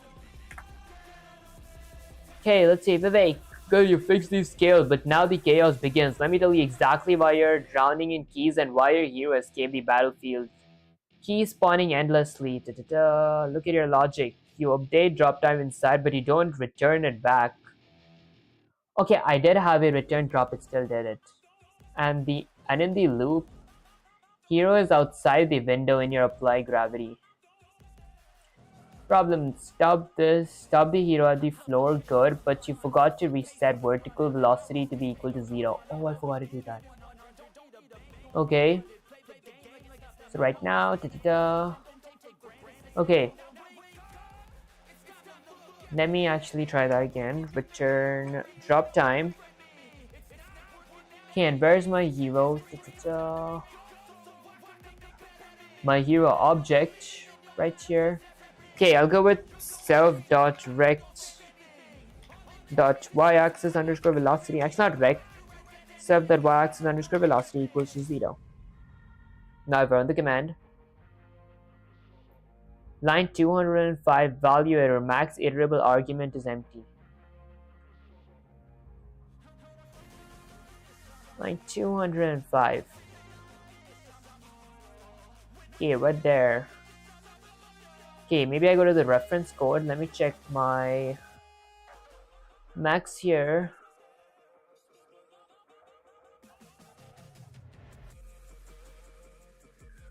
Okay, let's check the iterable. If case, oh. Okay, let me delete this from here. If k is less than or equal to, that's for buff bar. Let me do the same thing for my health bar. Okay, where's my health bar at?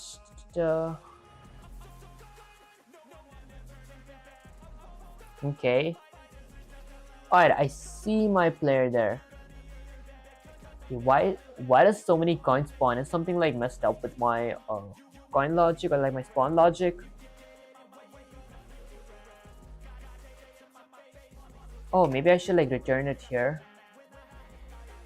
And let me set my player's position as well. I think my player's position is set wrong. My hero's position is set wrong. 100 by 300. That should be correct. Self.jump strength equals to jump strength. Landing, I reset the velocity.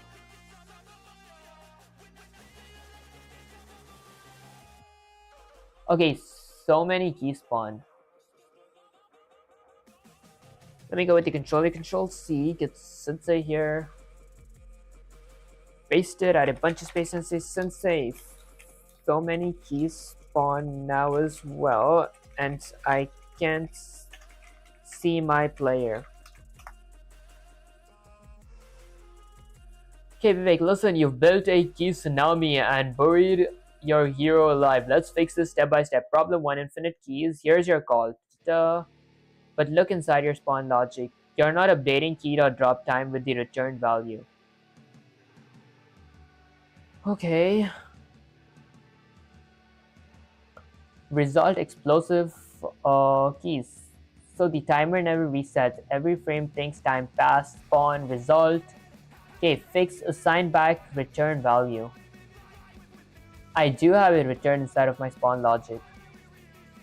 Problem 2, hero invisible. Look at this. Want to scale my hero by default, set to 10%.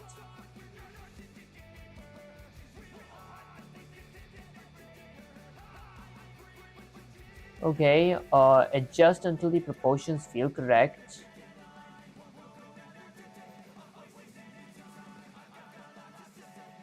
Alright, let me get Sensei here. Okay, so maybe I change my x-axis to be something like 200. And then under my collision logic right here, I don't know if I should like return this. This doesn't make sense to return. Okay, there. Could it be I didn't add FPS? I mean, I don't think that would be the complete reason, but I'm pretty sure I didn't add FPS. Okay, I didn't add FPS. Let me go ahead and add it. Let me go ahead and add FPS. So I'll go with clock.tick, my FPS variable. Maybe I'll add a comment that says FPS. There. Why can't I like move? The collision logic doesn't work as well.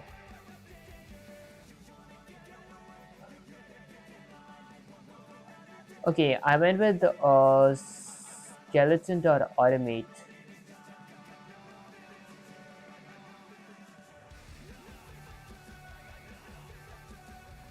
Okay guys, I think adding a collision detection class was a bad idea.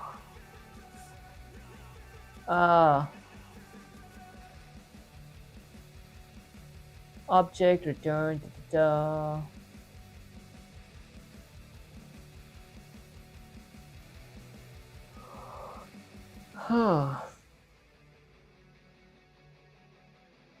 Okay, let me go with the control C again.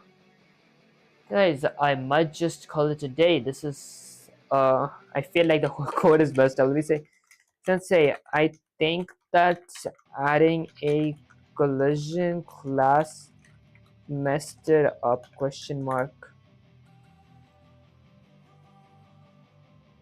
Okay, yes, so like you called it, the problem is exactly a collision class because you introduced it but didn't hook it properly into your game. Right now it looks like it's doing the job, but it's silently breaking things. This happens after the first loop always ends. Okay, spawn logic, but you never update key.drop.time. Fix like this. Okay, honestly guys, I might actually call it a day because I do gotta do some of my college stuff as well. And yeah guys, this was an absolute disaster. Okay, you know what, I blame it on my exhaustion guys. I'm pretty exhausted, although let me actually go to my main camera. Alright guys, that's honestly pretty much it for the stream. It's currently 5:34. I usually stream for longer, although I do have some college stuff to do. That aside, I will be like working more on the game logic next stream, and this time I won't create a collision class. I tried to do something fancy, but I messed up. That aside, if you guys enjoyed the stream, don't forget to like, subscribe. Like helps my algorithm, sharing makes you smile, and subscribing is like a cherry on top. And guys, I did start multi-streaming on Twitch, Kick and Stream, so if you guys haven't followed me on Twitch and Kick, make sure you guys follow me there. If you guys haven't subscribed to me on YouTube, make sure that you guys subscribe to me on YouTube, and will also join the Discord. Well, that's basically it for the stream. I'll catch you guys on the next live stream or video. Peace. And guys, if the stream wasn't too entertaining, it's because I'm exhausted.